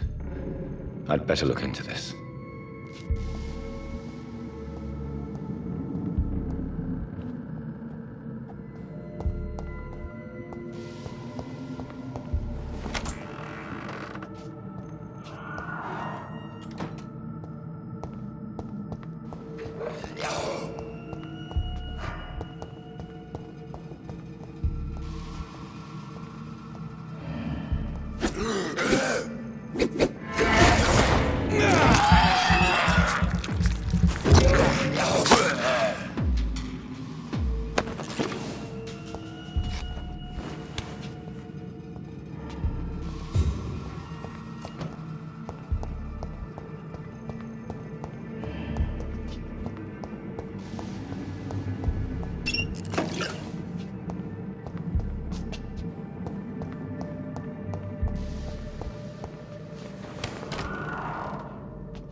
These scowls can be so ferocious. I'm not sure I can defeat them without becoming stronger. To drink blood is so tempting. Sodium hypochlorite. Dangerous to administer, but efficient in the proper dosage.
Multiple abrasions and scarring on the arms and legs. Old and distinctive injuries of a sailor or a fisherman. Traces of a pinkish foam at the corner of the lips. Some sort of drug overdose, perhaps? The chest was originally opened to perform the operation. The sutures are clean, but the chest has been reopened. A puncture over the left lung, possibly a chest tube insertion. Not the cleanest work, but I think it was successful. Signs of internal bleeding. So, Dr. Tippett's anesthetics were incorrectly dosed, causing the patient's death. And then he tried to operate on him again. Tippett has made an egregious error. It's time we talked.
Good evening, Milton. Good evening, Doctor. Still trying to save lives?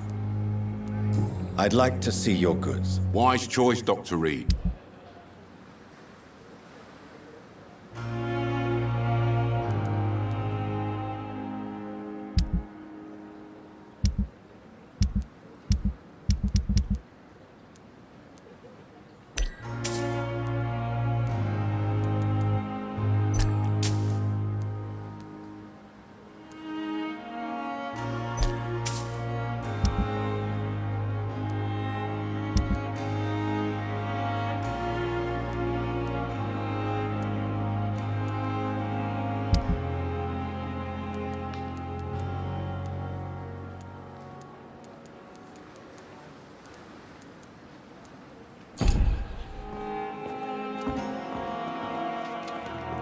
Good evening, Nurse Brannigan. Good evening, Doctor.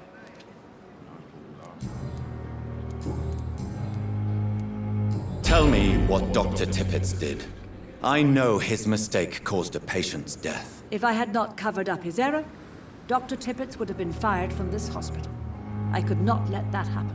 You can't allow your emotions to dictate your conduct concerning patients, Nurse Brannigan. Look around you, Dr. Reed. Do you really think we can afford to lose a brilliant practitioner like Dr. Tippets in our situation?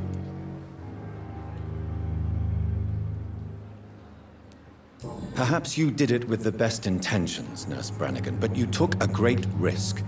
Must I remind you that a man died? You mean you've never made a mistake? Never covered your tracks? Come on, Doctor. I wasn't born yesterday.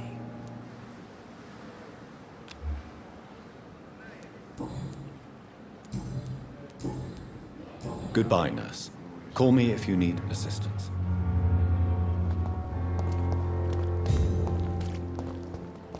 If only I were young again. Just... Good evening, sir. So it is true. The famous Dr. Reed has joined us. I can't think of any better news during these terrible times. Do we know each other? Actually, yes.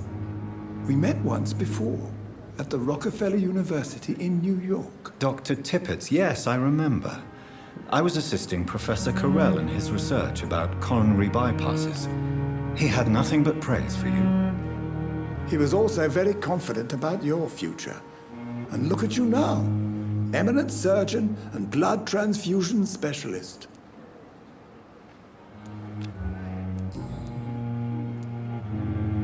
What is the Pembroke Hospital situation? And please, speak freely. This hospital is not exactly the best of London. I'm sure you are used to working in a better environment. It's not exactly the best situation in London either. I can't have expected this hospital to be prepared for what was to come. Don't be misled by appearances, Dr. Reed. This hospital does not lack talented people. It just lacks hope.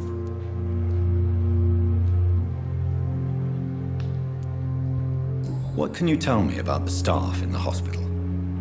Some are really good, and others are not so good. But during this troubled period, there is no time for slander. I prefer to focus on the positive character traits. Tell me more about cherished people, then. Nurse Brannigan is a pearl. She is the most helpful and dedicated nurse I've ever worked with. A clever and cheerful woman. You really seem to admire her skills. I'll go even further. If she was a man, she would be a damn fine practitioner. Any opinion about the management? I don't always agree with Dr. Swansea's reserve, but I must admit he does all he can to keep this facility running during this crisis. Ah, yes, the burden of command. I was fed up with this concept while serving as a medical officer. Don't get me wrong. Swansea's a good administrator. I just wish he would get out of his office now and again. You're exhausting yourself, Corcoran. Maybe you should think about preserving your strength. No. We must keep on healing all those poor souls. We are the last rampart before chaos. Once more unto the breach.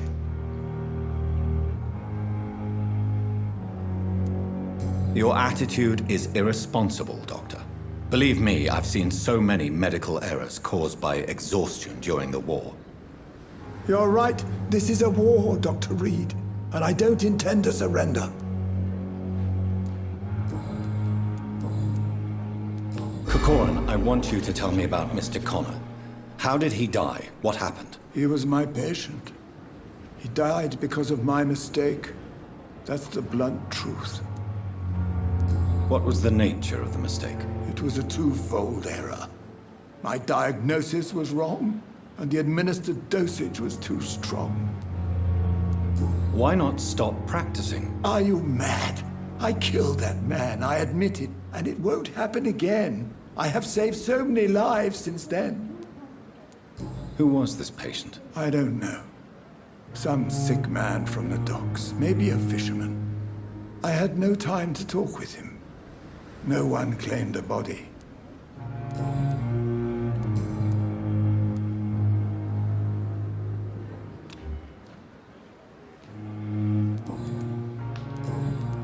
I will cover for you, Dr. Tibbets, by keeping what happened to Mr. Connor to myself.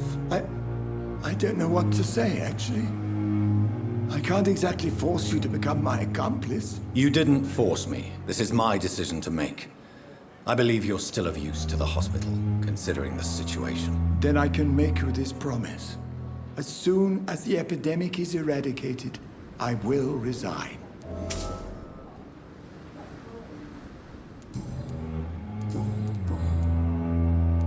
What will you do after your resignation? Do you have a plan? I always fancied visiting Cyprus. Such a beautiful island. I could buy a house there by the sea, read poetry, and wait for death.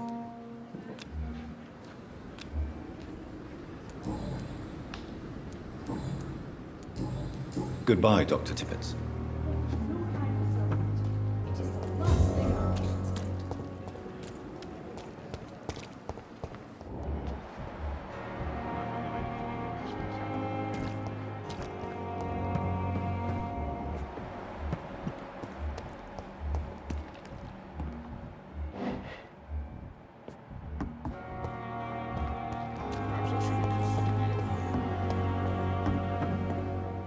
Good evening, Nurse Brannigan. Good evening, Doctor.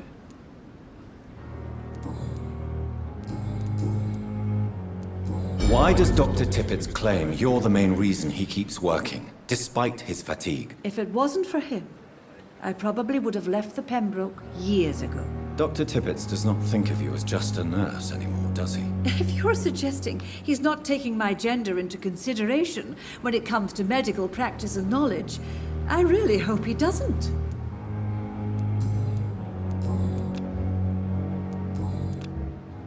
Goodbye, nurse. Call me...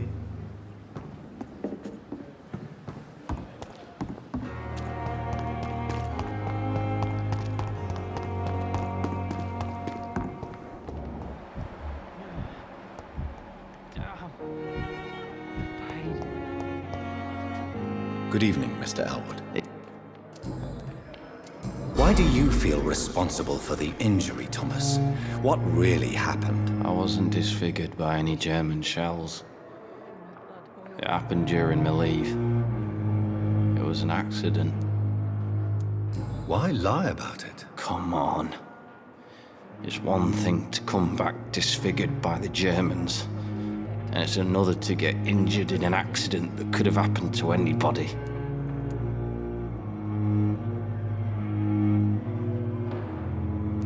You know you can't hide forever. One day you'll have to face your loved ones. Until that day, you have no chance of real recovery. My friends all died in the trenches. It's shameful enough to be alive with these stupid scars. I don't want my children to see me like this. Tell me what really happened then. I went with a whore in Rouen. Dead drunk I was. The hotel was a shithole. There was a fire that night. Did you start the fire? Were you trying to avoid going back to the front? That's not uncommon, you know. No. It's just that I was asleep when the flames reached the room. The girl was long gone. Bitch never woke me up. Left me to burn.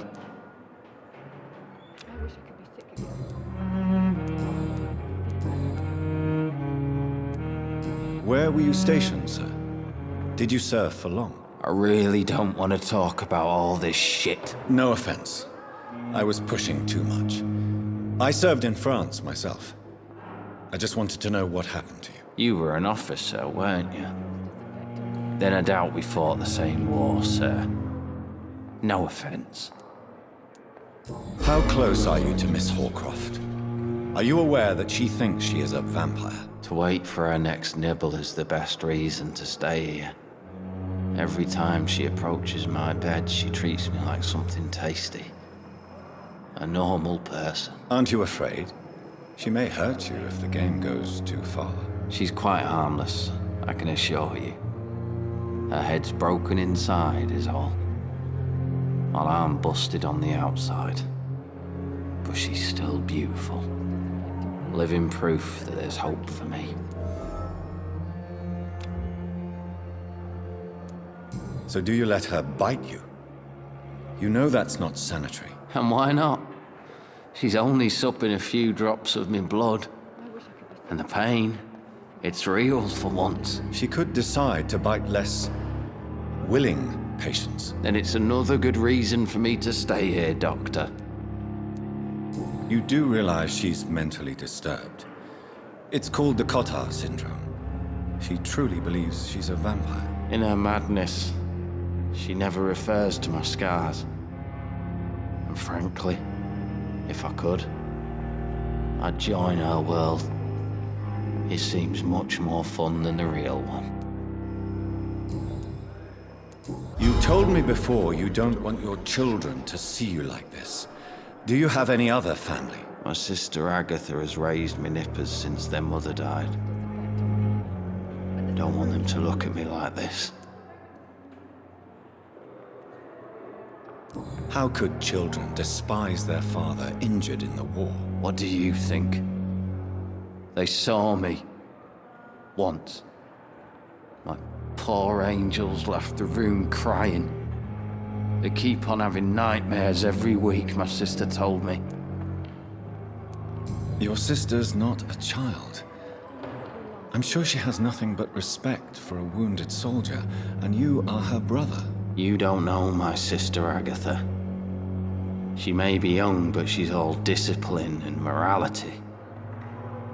If she ever found out what really happened... She doesn't have to know. She's a sly one, my sister. One day she'll find out the truth and knock 7 bells out of me. Nah. I'm better off here.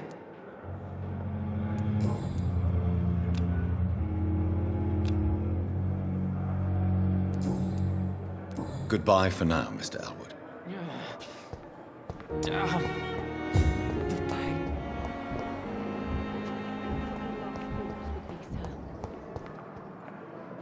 Good evening, Miss Howcroft.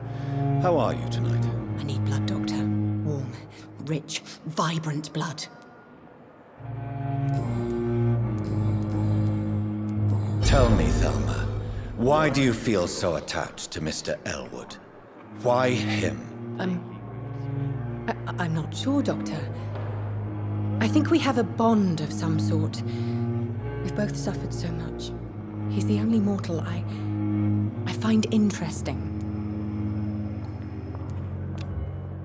Do you plan to make him a vampire too? Of course not. How could I inflict my curse on anybody else? I'm not that cruel, Doctor. Would you say you and Mr. Elwood are romantically involved? No. No, Thomas is a delicate soul. Even though he disguises it. But I am not the woman he needs. No, for I am a vampire, Doctor.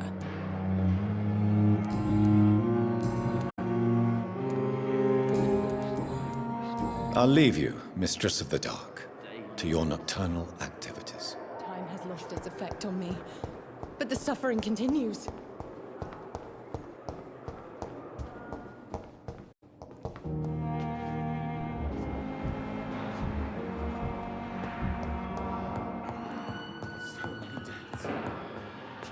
Finally, you've returned, Doctor. Did you find anything of value? Yes, nurse. You've worked your first miracle, Doctor. Now, this patient here needs immediate treatment. Duty calls. When the storm has passed, I'll show you how to mix the remedy yourself with the same basic ingredients. Many thanks, Doctor. When you've finished, you ought to report to Dr. Swansea in his office. He's been looking for you. Seemed pressing.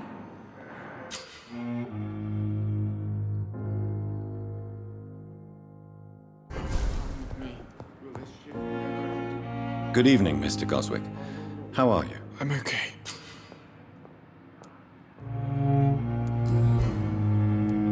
Do you need any help? I'm afraid I may, sir. I don't mean to be a burden. You are not a burden, sir. Healing you is my responsibility. And you have my gratitude for that.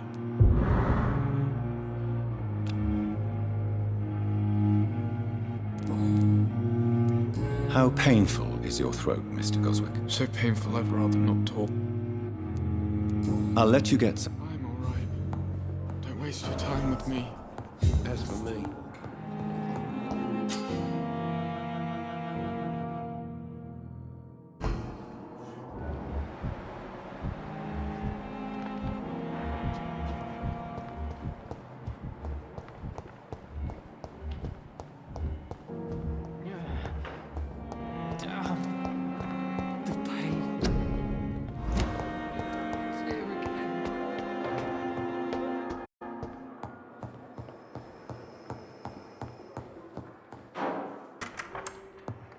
Please, Jonathan, come in.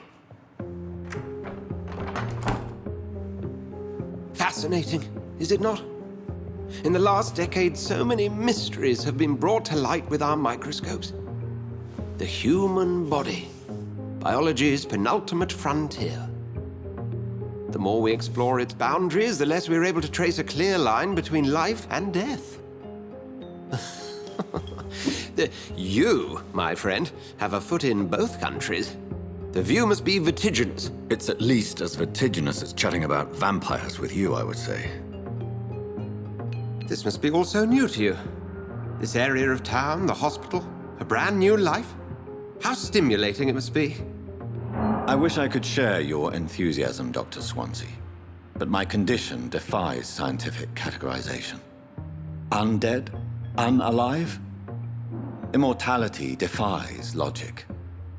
I cannot express my thrill at this serendipitous turn of events. The world's most eminent specialist in blood transfusions, a vampire. One might say a gift from heaven.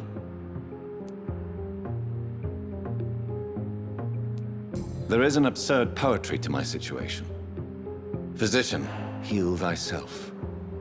Forgive me. I've been an admirer of your work for a long time, and now you are so much more than a brilliant physician. And please, call me Edgar.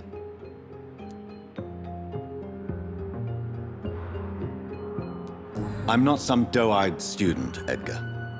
I understand we both have something to gain from this relationship. Very well. I have a task for you, Jonathan. Something that will require all your newfound skills. Please, go on. The Pembroke only survives through the generosity of our benefactors. Unfortunately, our main donor has found herself in a bit of a bind. Now, if you could help her out... A spokesman or politician is what you need. That's not my calling. And until I come to understand what has happened to me, I require discretion. Discretion is in order, Jonathan. Lady Ashbury has recently received rather indelicate correspondence that, if revealed, would jeopardize her position. And you would like me to eradicate this threat?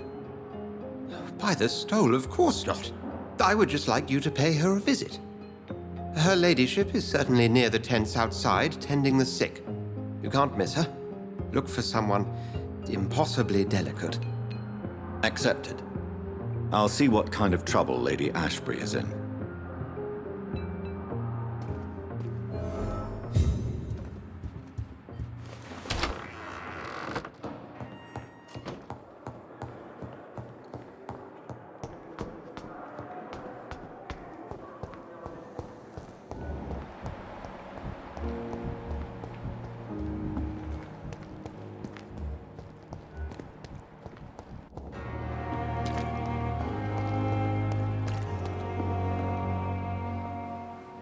The flu took my dear wife, Emily. I take comfort knowing we'll soon be together again. Mr. Rainfield, that's no way to talk. You're in good hands here, and we'll be up again soon enough.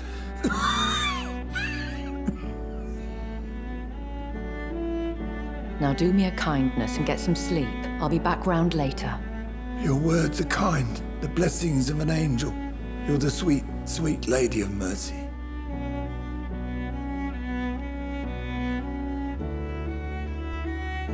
Good evening, Dr. Reed. It's a pleasure to see you again. You seem surprised.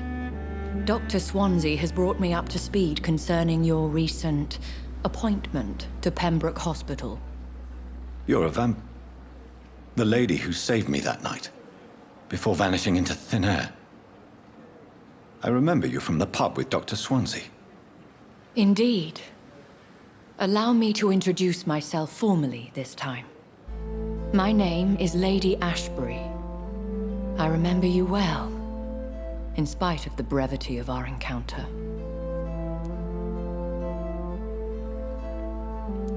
So it seems our Dr. Swansea does indeed have a fascination for creatures of our constitution. Dr. Swansea is a remarkable man. Dedicated, one might say, obstinate? He spent years compiling our bestiary. I hope you're more disposed to answer my questions now. You must have countless questions, but our rather urgent matter first. Swansea has explained. My cover, if you prefer, has been compromised. Have any of the patients given you trouble? These poor souls have so little left to live for. I do my best to ease their pain.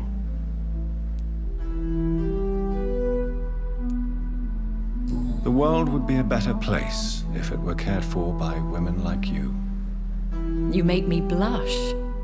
I am simply a necessary evil. Pardon my boldness, your ladyship, but I have questions concerning this condition we share. As a newborn, your hunger for answers is rivaled only by your thirst for blood. But the questions need wait. I'm a scientist. My trade is in the deciphering of mysteries, and I need information to feed my mind. I will gladly answer every question you have, but first, prove yourself capable of resolving my predicament without eating the culprit.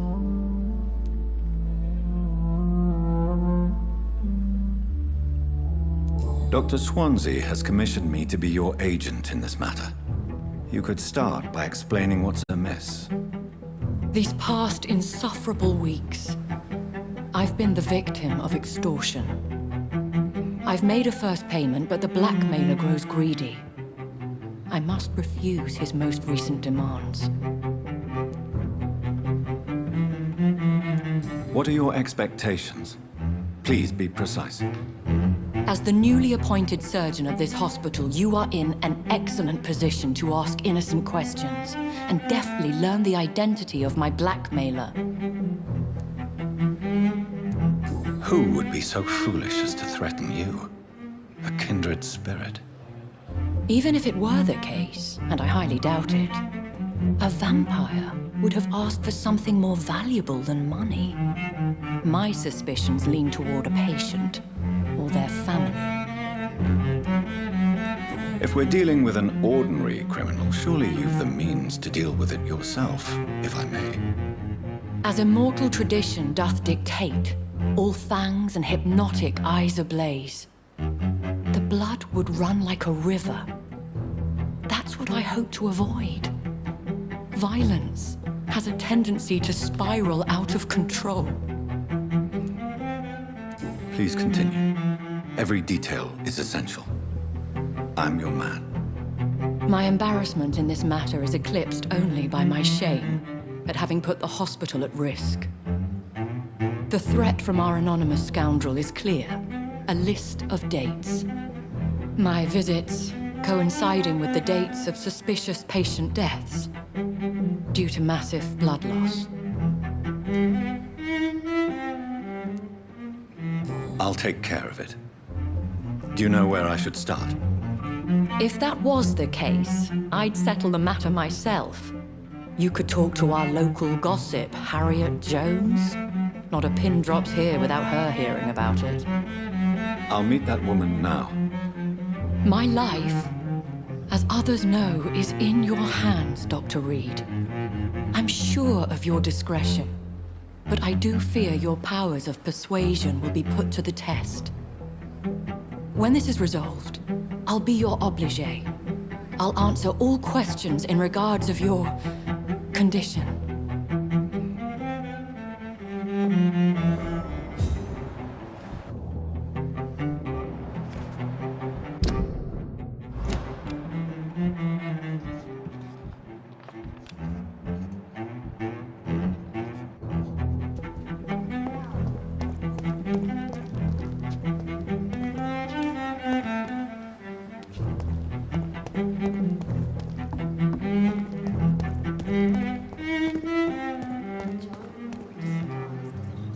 Good evening, Milton. Good evening, Doctor.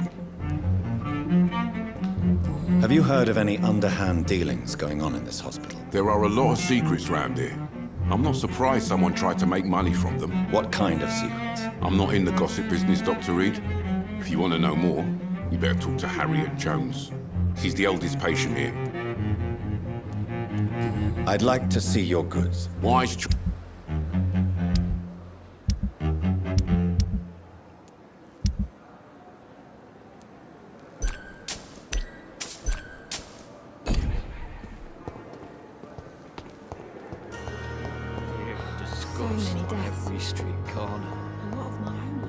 Simpletons, these nurses. Bred with no respect.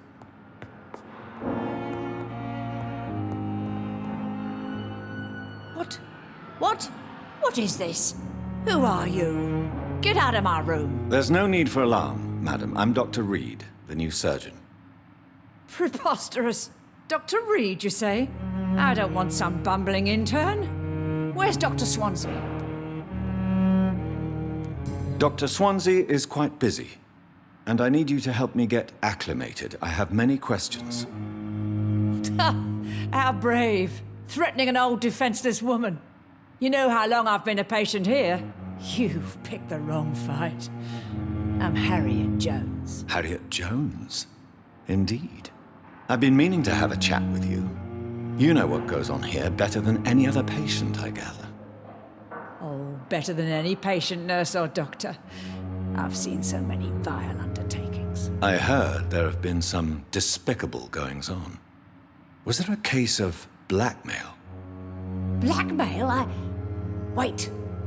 You're investigating something. This isn't a social call. One of those incompetent cunts slit a poor sod's vein. If I didn't know better, Miss Jones, I'd be inclined to say you enjoy this type of idle gossip. God's honest truth, Doctor. It's just the way it is here. Most of these bitches would let you freeze to death before getting you a blanket. You seem to know more about the goings-on here than anyone else. Beware, Miss Jones, in case suspicion should fall on you. That's it. Blame the old and infirm. I see those little bitches' greedy little eyes. Just waiting for me to pop off, they are. I assure you, madam, this is not an investigation into a possible medical error. Debauchery, then? Nurses Crane, Hawkins, Brannigans, whores, all of them. They can't keep their legs shut. I've seen them scratching slutty sores. Really? Well, if you have irrefutable proof, I'll not have the staff behaving in such a manner here. This is your business, Doctor, not mine. But I swear one of the nurses is cavorting with some man on hospital hours. Thank you for your time, Miss Jones. You've given me something to go on. See you on the next round.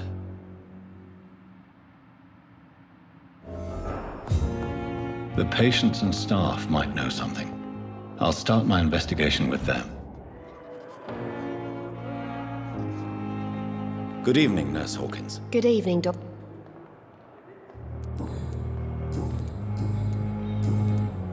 What can you tell me about the strange man visiting one of the nurses during her shift. Let me guess. You spoke with that old shrew, Harriet Jones. Do not pay attention to her, Doctor. She's full of fanciful tales. She could have been telling the truth about the mysterious man. That old witch will end up in hell soon enough. Who cares if a nurse finds some happiness where she can? No matter how you feel about her, Miss Jones deserves our help. Who says I don't care for her? Hate is what keeps that old crone alive. Goodbye, Nurse Hawkins.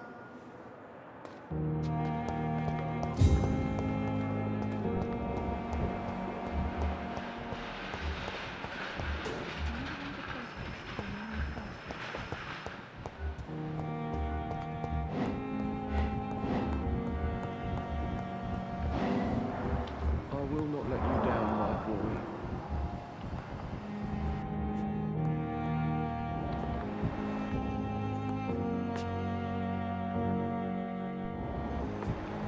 My sweet girl.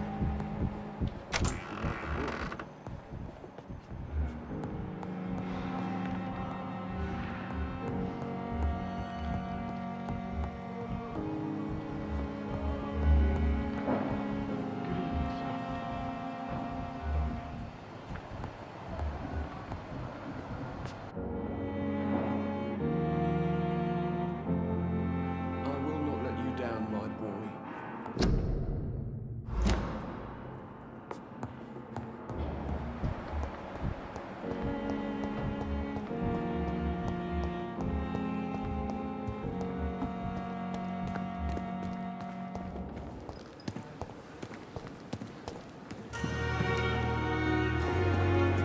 Good evening, Nurse Brannigan. Good evening, Doctor. Do you know if any of the hospital staff have criminal backgrounds? The people who work here all come from very different backgrounds, Doctor. Just like the patients.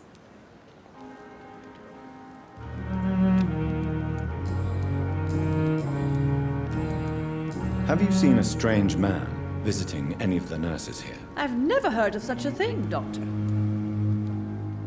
Goodbye, nurse. Call me if you need...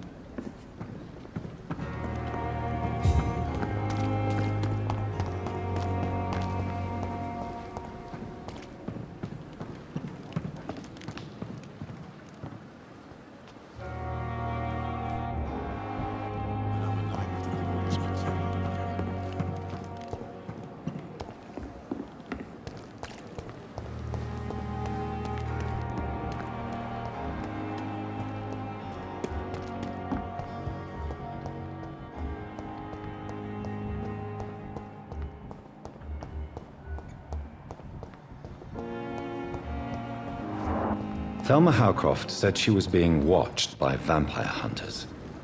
Where are they hiding? I should investigate.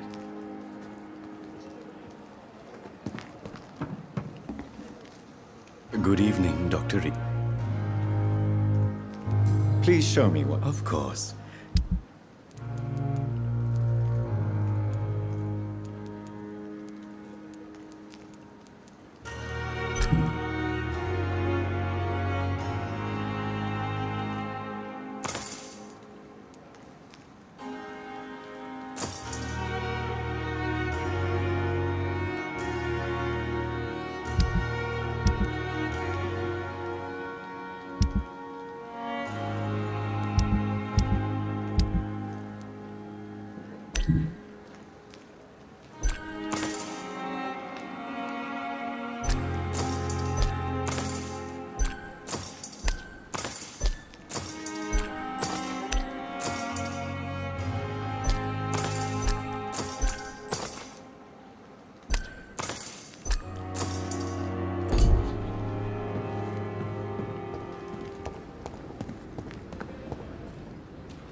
How can I be sure I'll not find your unconscious body in the house again?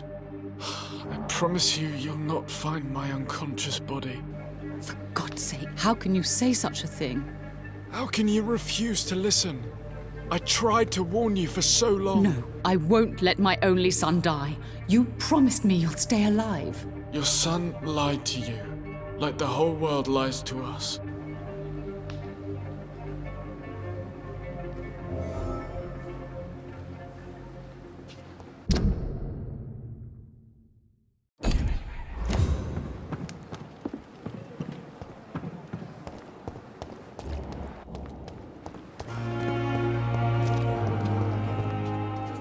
Good evening, Milton. Good evening. Goodbye, Milton.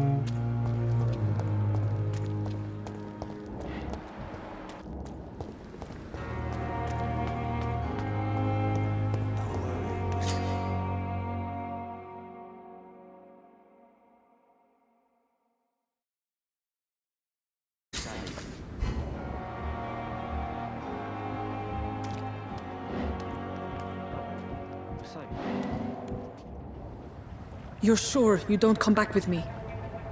Nah, I have to see someone at the hospital. Be careful. You look so bad they may keep you as a patient. Fuck 'em. I don't like hospitals or doctors. Well then, when you go back to Whitechapel, you may find this useful. What is it? A pass for a free medical exam by the best nurse available. Just read it. I don't read well, but thank you, I guess.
This man has been savagely attacked and dragged to the floor.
can't breathe! I can't breathe!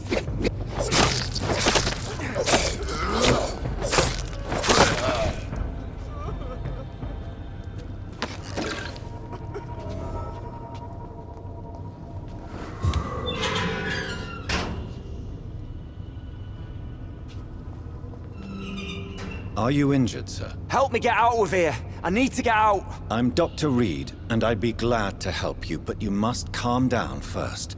Please, take a deep breath and tell me your name. Okay. I'm Oswald Thatcher. Please, I need to get out. All right, Mr. Thatcher, you're safe now. Do you think you can reach the street by yourself? Yes, I do. Good. Now leave this place and enjoy the cool night air. It's quite invigorating. I'm sure you'll feel better if you do.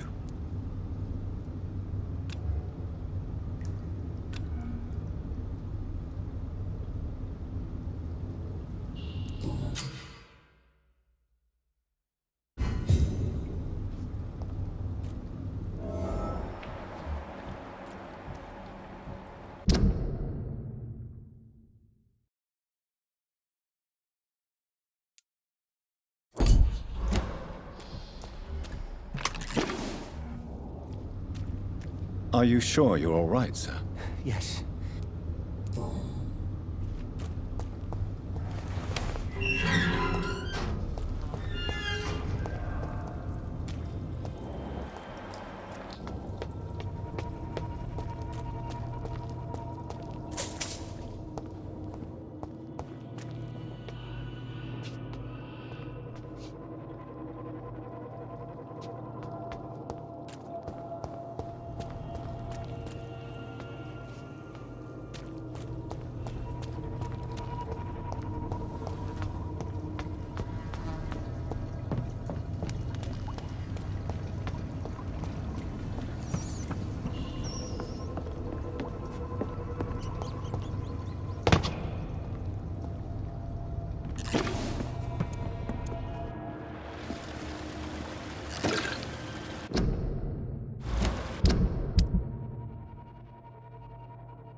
What sort of creature is this?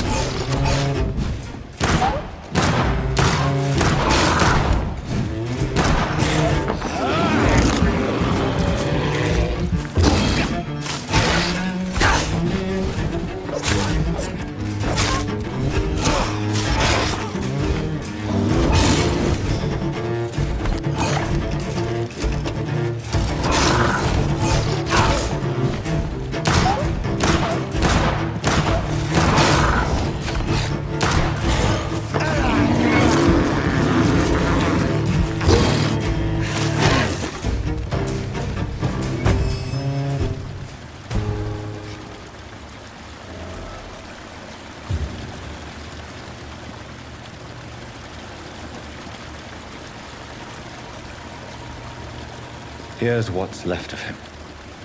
Not a lot to check, but I should anyway.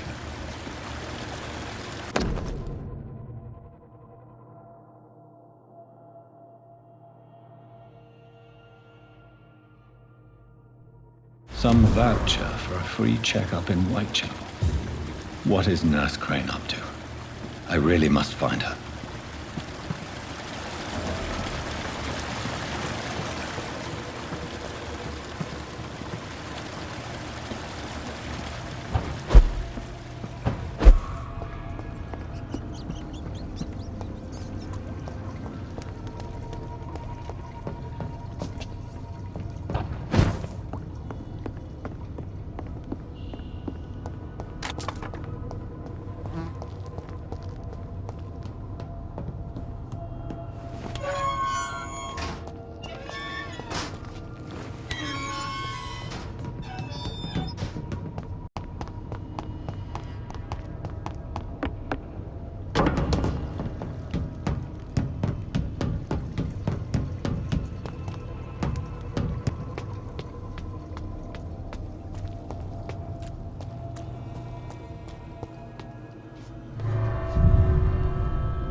to us!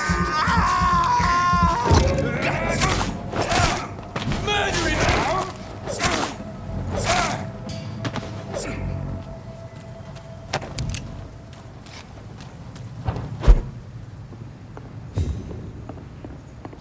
It's locked.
Medical hall, sir. Die, vermin! It's locked.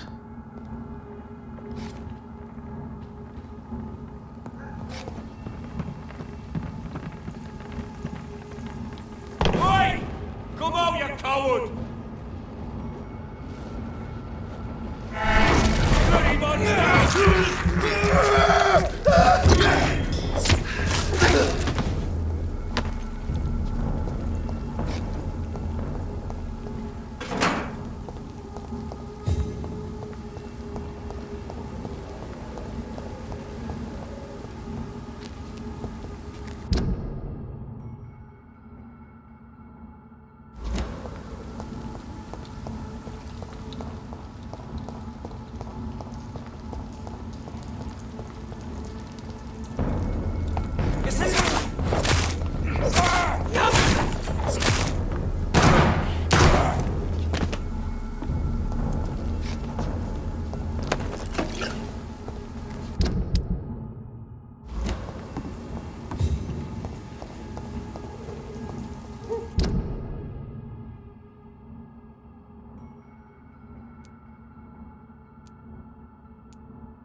I cannot enter.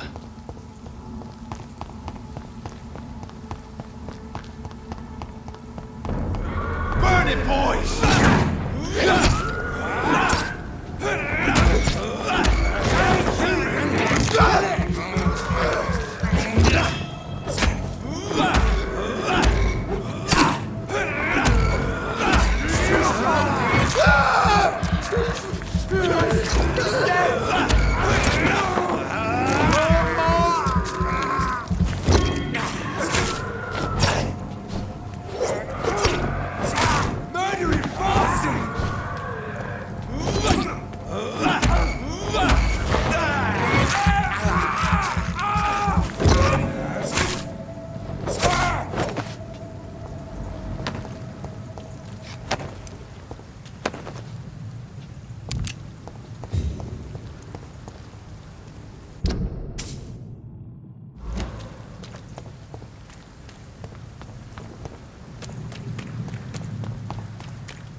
Good evening, sir.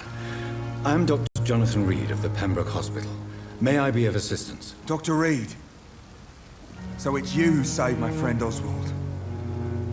It's a pleasure to meet you, sir. And you are? Newton Blight. Oswald and I recently returned from the war.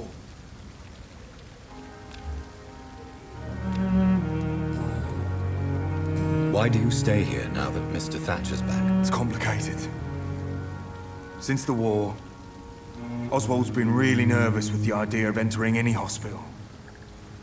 And me, I've got my own issues. Can you speak about them? Rats, sir. Even seeing one, they turn me. Just want to run. It's that fear that stopped me from going after Oswald when he left.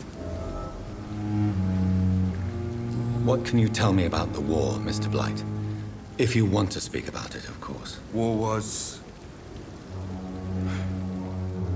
well, you know, sir. The stench of death everywhere. Your mates lying bleeding in the mud. Just praying to make it through and get home. Bloody nightmare. Did you know Oswald Thatcher before the war? No. We met in the battlefield. I think we're in the same boat to France. We've stuck together ever since. I fought in France, too. I served as a field surgeon, but it was not uncommon to repel an assault, especially at night. Yeah. The first time I was wounded, I had to protect the infirmary from hostiles. Twice. You are always welcome at the Pembroke Hospital. As a former officer, I'll be honored to welcome a fellow veteran. I'm not giving up on bringing Oswald back to the hospital.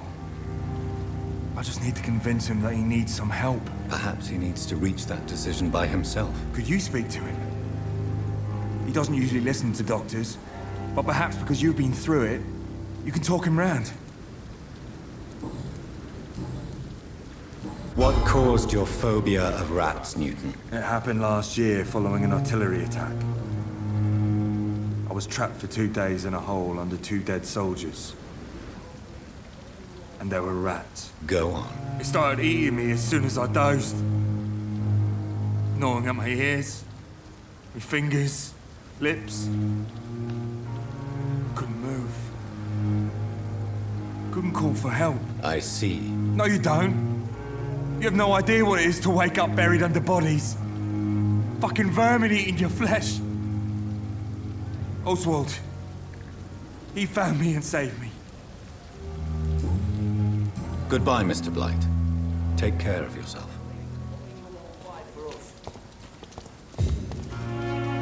Hello again, Mr. Thatcher.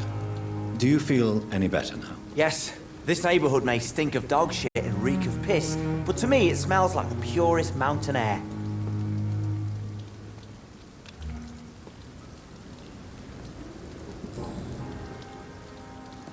Mr. Thatcher, do you have a job? No. Since I came back from the war, I spent most of my time and energy just trying to forget. I understand what you mean. I was a soldier too. No. Nobody can truly understand what I've gone through. Why were you locked in that sewer? What happened? I went by the canal after an argument with a friend. Got chased by these fucking wankers and had to barricade myself in, despite my claustrophobia. Why did you run? What was the reason for your argument? Newton wanted me to go to a hospital, but I can't stand being closed in. Makes me feel like I'm suffocating. Tell me about your claustrophobia. Has anyone given you an official diagnosis? That's what the bloody doctors said. But I don't want to go to a hospital to get checked again. I'll deal with it my own way.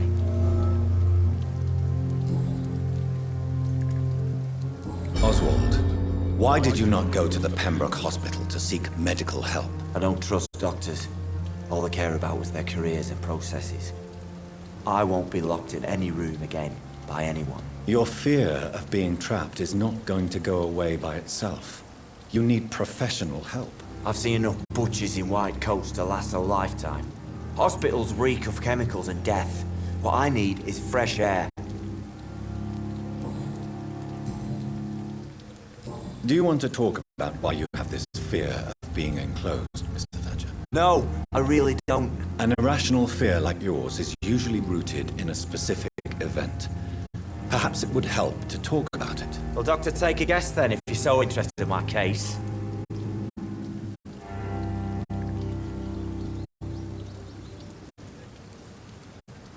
When I rescued you, you expressed joy at seeing the sky again. So I'm inclined to believe you were trapped or buried somehow. Maybe during a shelling. Jeez, you're good, Doc. You're really good. Go on, please. Tell me more about it. Newton and I were trapped in a circulation tunnel after an artillery attack. We were buried alive for several days without ever knowing if we'd be found. Oswald, tell me about what happened when you were buried in that tunnel with Newton. It was more than dark. It was black as pitch. Hours seemed like days, and days like months. Oh, the terror. The shameful thoughts. Lord have mercy.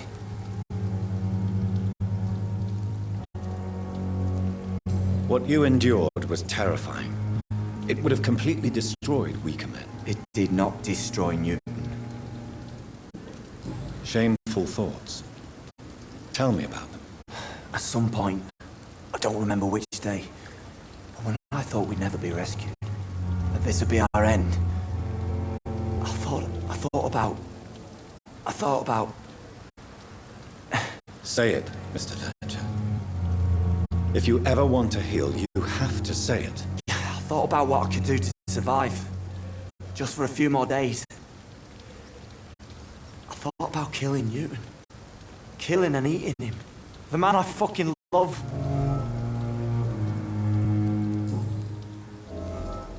Tell me about your true feelings for Newton. I love him. I'm not ashamed to say it. He's the best thing that ever happened to me. I can't imagine life without him. Why should you be ashamed? I'm not, I said. But Newton sees it differently.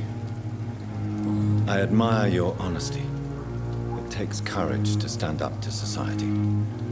The world needs people like you to create change. Courage is what we needed in the trenches, looking death in the face every day. I speak plain. I speak my mind. Have you always been this straightforward? All I know is, before you saved me by the sewer, my only regret was I wouldn't be able to hold or kiss Newton again. I love him, that's all.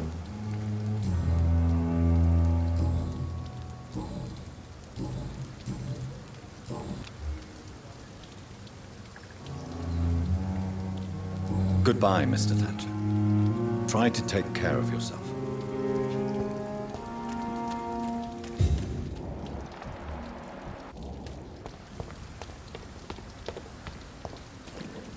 Hello again, Mr. Blight. Good evening, Dr. Reed. You doing your rounds as usual?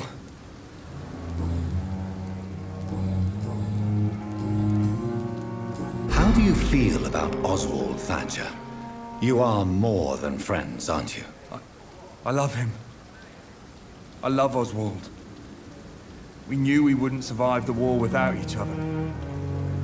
But I am terrified, Doctor. What frightens you so much? What if people find out? Oswald says I'm ashamed, but it ain't that. It's more, well, you know, never thought I'd love a man. Maybe a time will come when you'll not have to hide who you are. But for now, I can only advise caution. I know, Dr. Reed. Oswald wouldn't survive behind bars. Wouldn't live long if we were separated.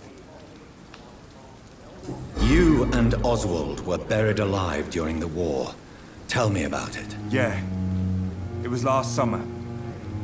A shell hit our trench and we were buried for a week. Oswald seemed far more traumatized than you by the event. It wasn't the first time it happened to me. And surviving it again gave me strength. You believe that? How did you survive for a week? Luckily for us, there were rations and water in the tunnel. It was an outpost, see? Since then, Oswald's not keen on being inside for too long.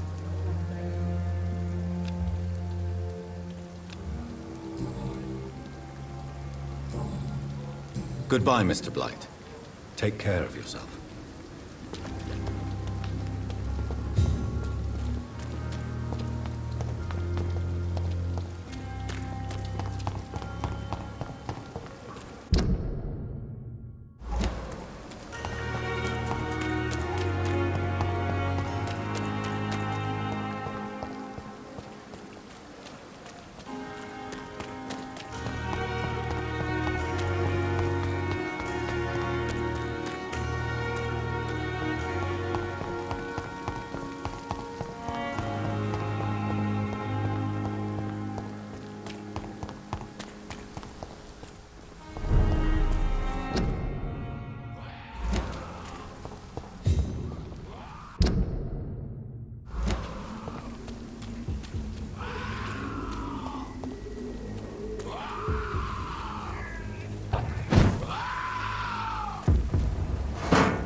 It's locked, all right.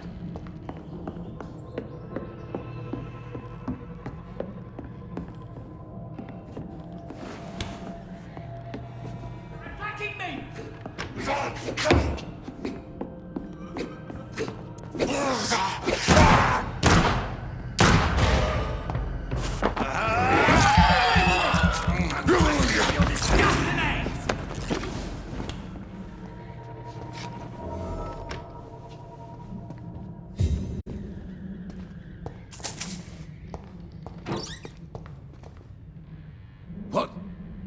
What happened?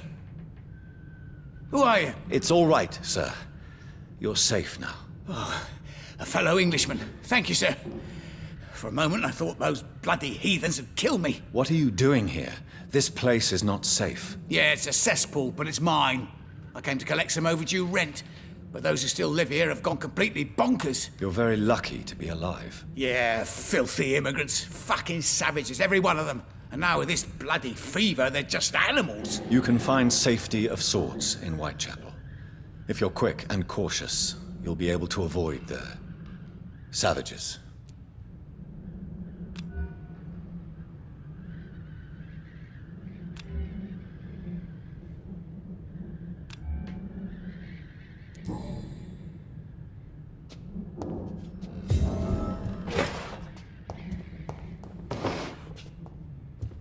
This is Braille. I need someone who can read this.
Take its head!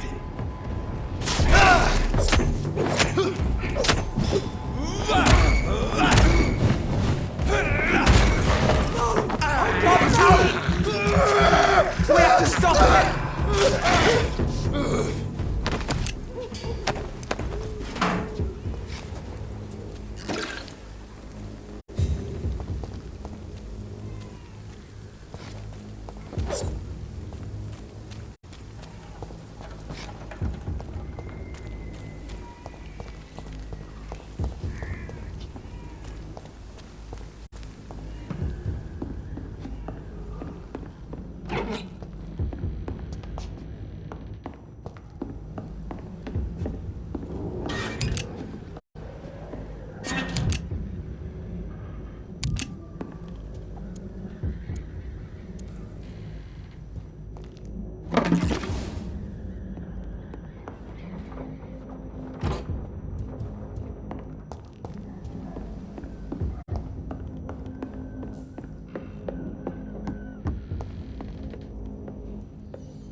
visited every night.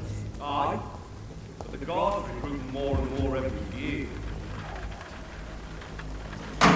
When did you join the guard? 2 days. This is my first patrol.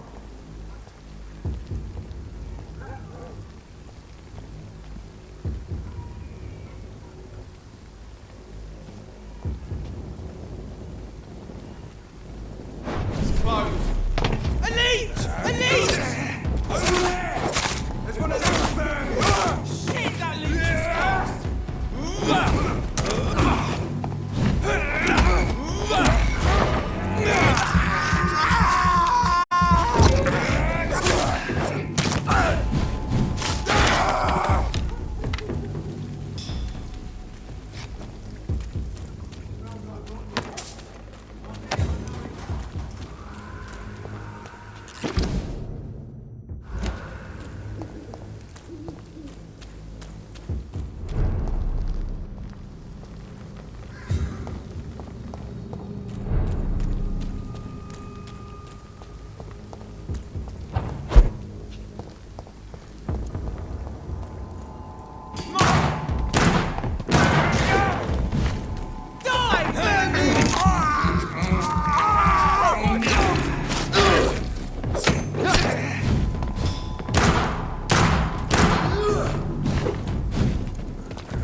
I cannot enter.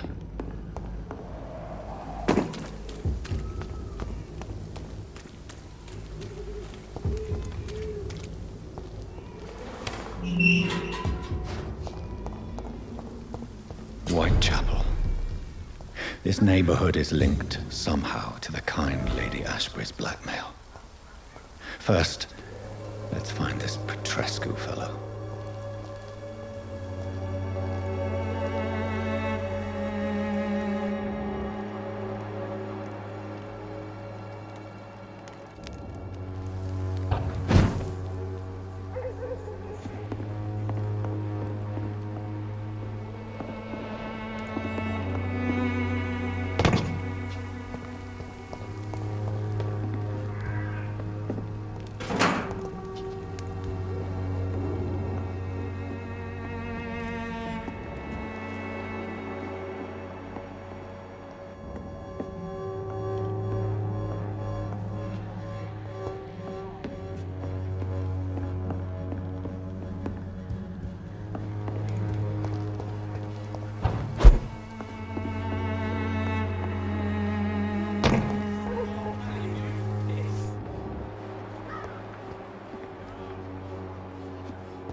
Stop it now, Albert! Stop it! I won't end up another drunk arsehole living in the streets. Not me.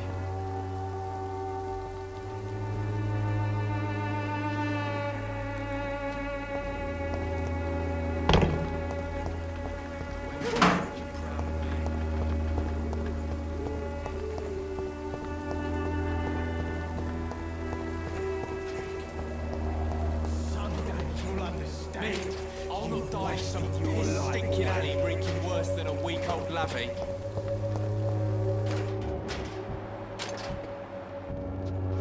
Sort of bloody joke. Are you all right? The bastard hit the wall next to me. I don't even know if he meant to miss. If you've been hurt, I can help you. I'm a doctor. Name's Albert. Remember it. Now bugger off.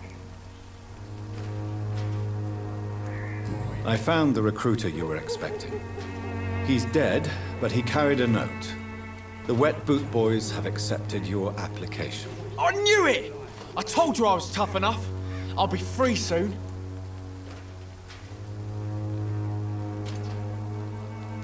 This note was found on a dead man, Albert. If that doesn't change your mind, then you must be ready to face the risks. You're all fancy words, none of which concern me. Go worry about someone else. I'm fine and I have a future here.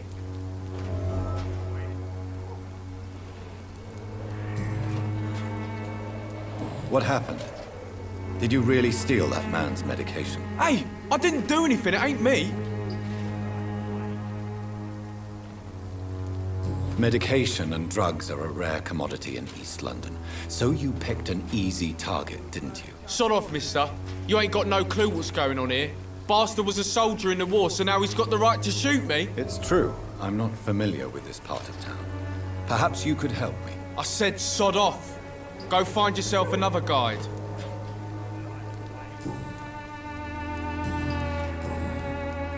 Do you know Nurse Dorothy Crane from the Pembroke Hospital? If you know anything about her, I'd appreciate it. Never heard of her. If she's pretty, I'll keep an eye out.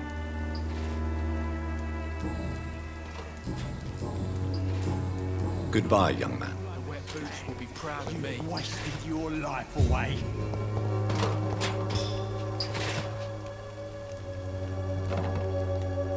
What? Shooting a boy in the middle of the street. Not the best thing to do, wouldn't you say? What? You saw what happened? Who are you? I'm Dr. Reed, and I'd like to ask you a few questions, if you promise me to set your gun aside. No. Look, I'm not a violent man. I'm Benjamin Palmer, doctor.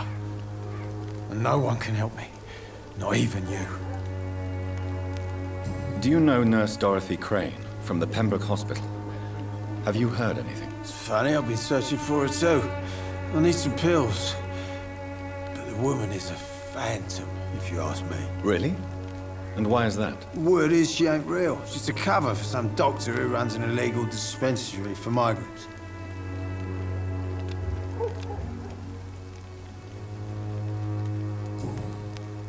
What can you tell me about this place? Nothing to say, really. This is where I used to live, and this is where I live now. You don't have anywhere to go?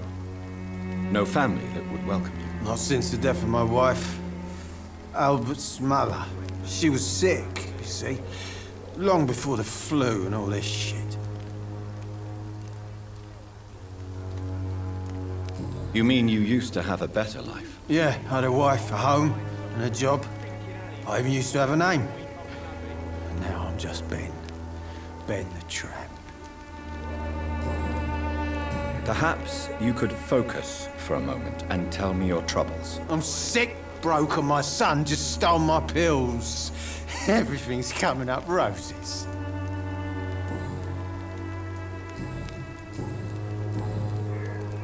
Whatever the boy did, I'm sure he didn't deserve a public execution. I swear I didn't want to hit him. It's just that I'm sick in the head, you see, and the boy he just frayed me last nerve.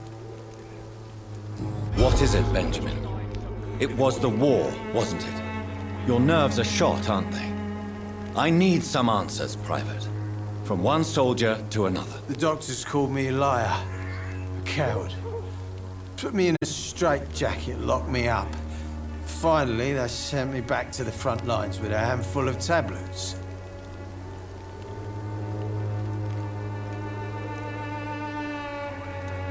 It's a pity that doctors still practice such barbaric methods. It's a dishonor to our profession. Now only the pills stop me thinking about this shit. To not hear the explosions. I'm even scared of the dark these days.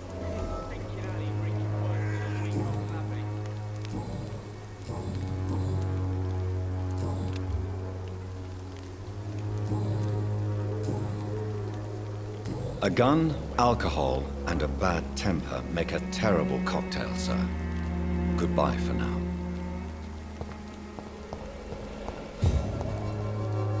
How are you, boy? I'm not your boy, all right? Now piss off.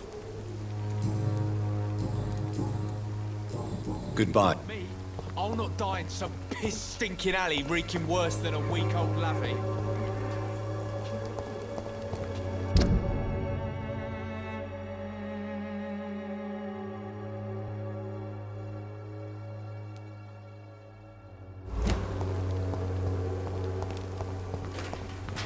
Swanborough cordial could be the answer to all your problems. Boy.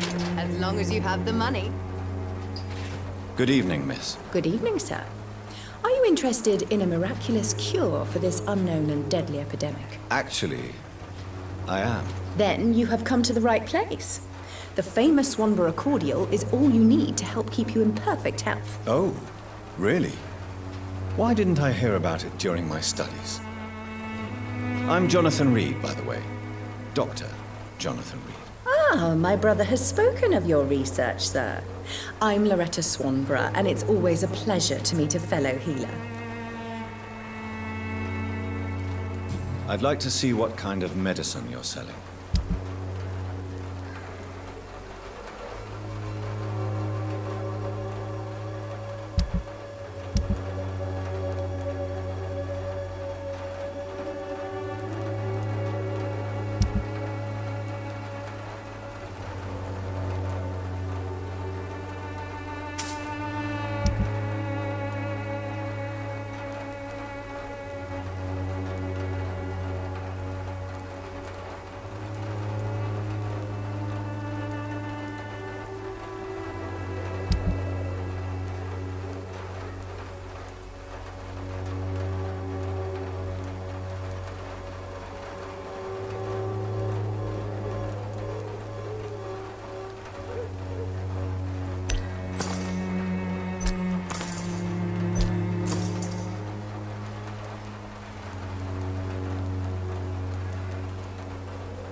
Good evening.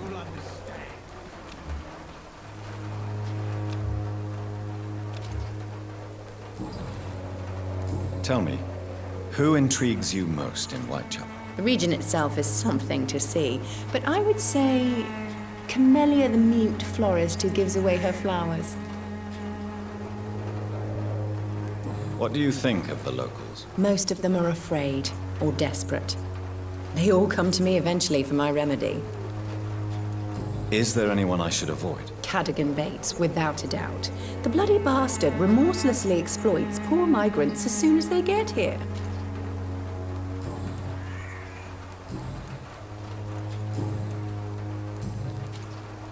Do you know Nurse Dorothy Crane from the Pembroke Hospital? I'd like to know more about her. I don't like to talk about competition. Competition, you say? Never met her, but it seems she provides some sort of medical care to the poor. The whole thing has to be some sort of scam, if you ask me. Goodbye, Miss Swan. When science fails you, this elixir will give you faith again.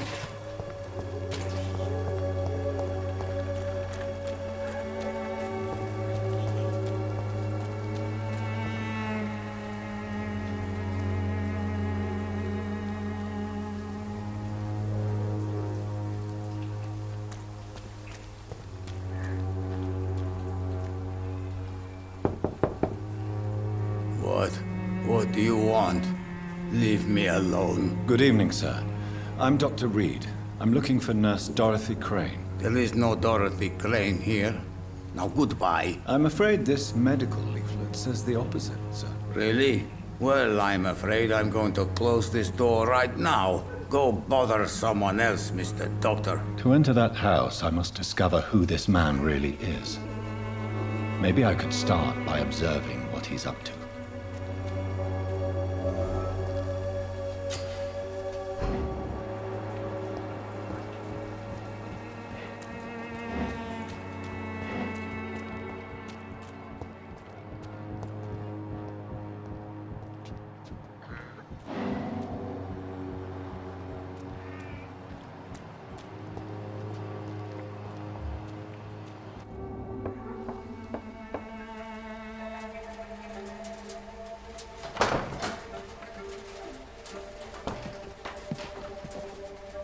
A strange man was at the door with a pass for our medical facility. I refused him entry.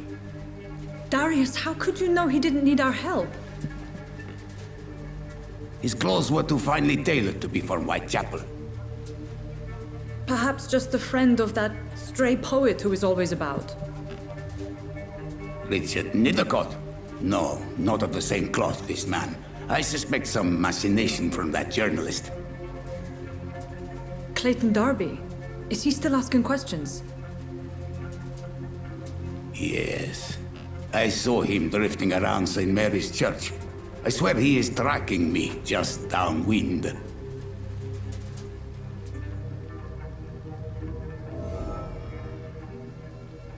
I must talk to that journalist or the poet. They must know about Darius. Nearby the church they just mentioned.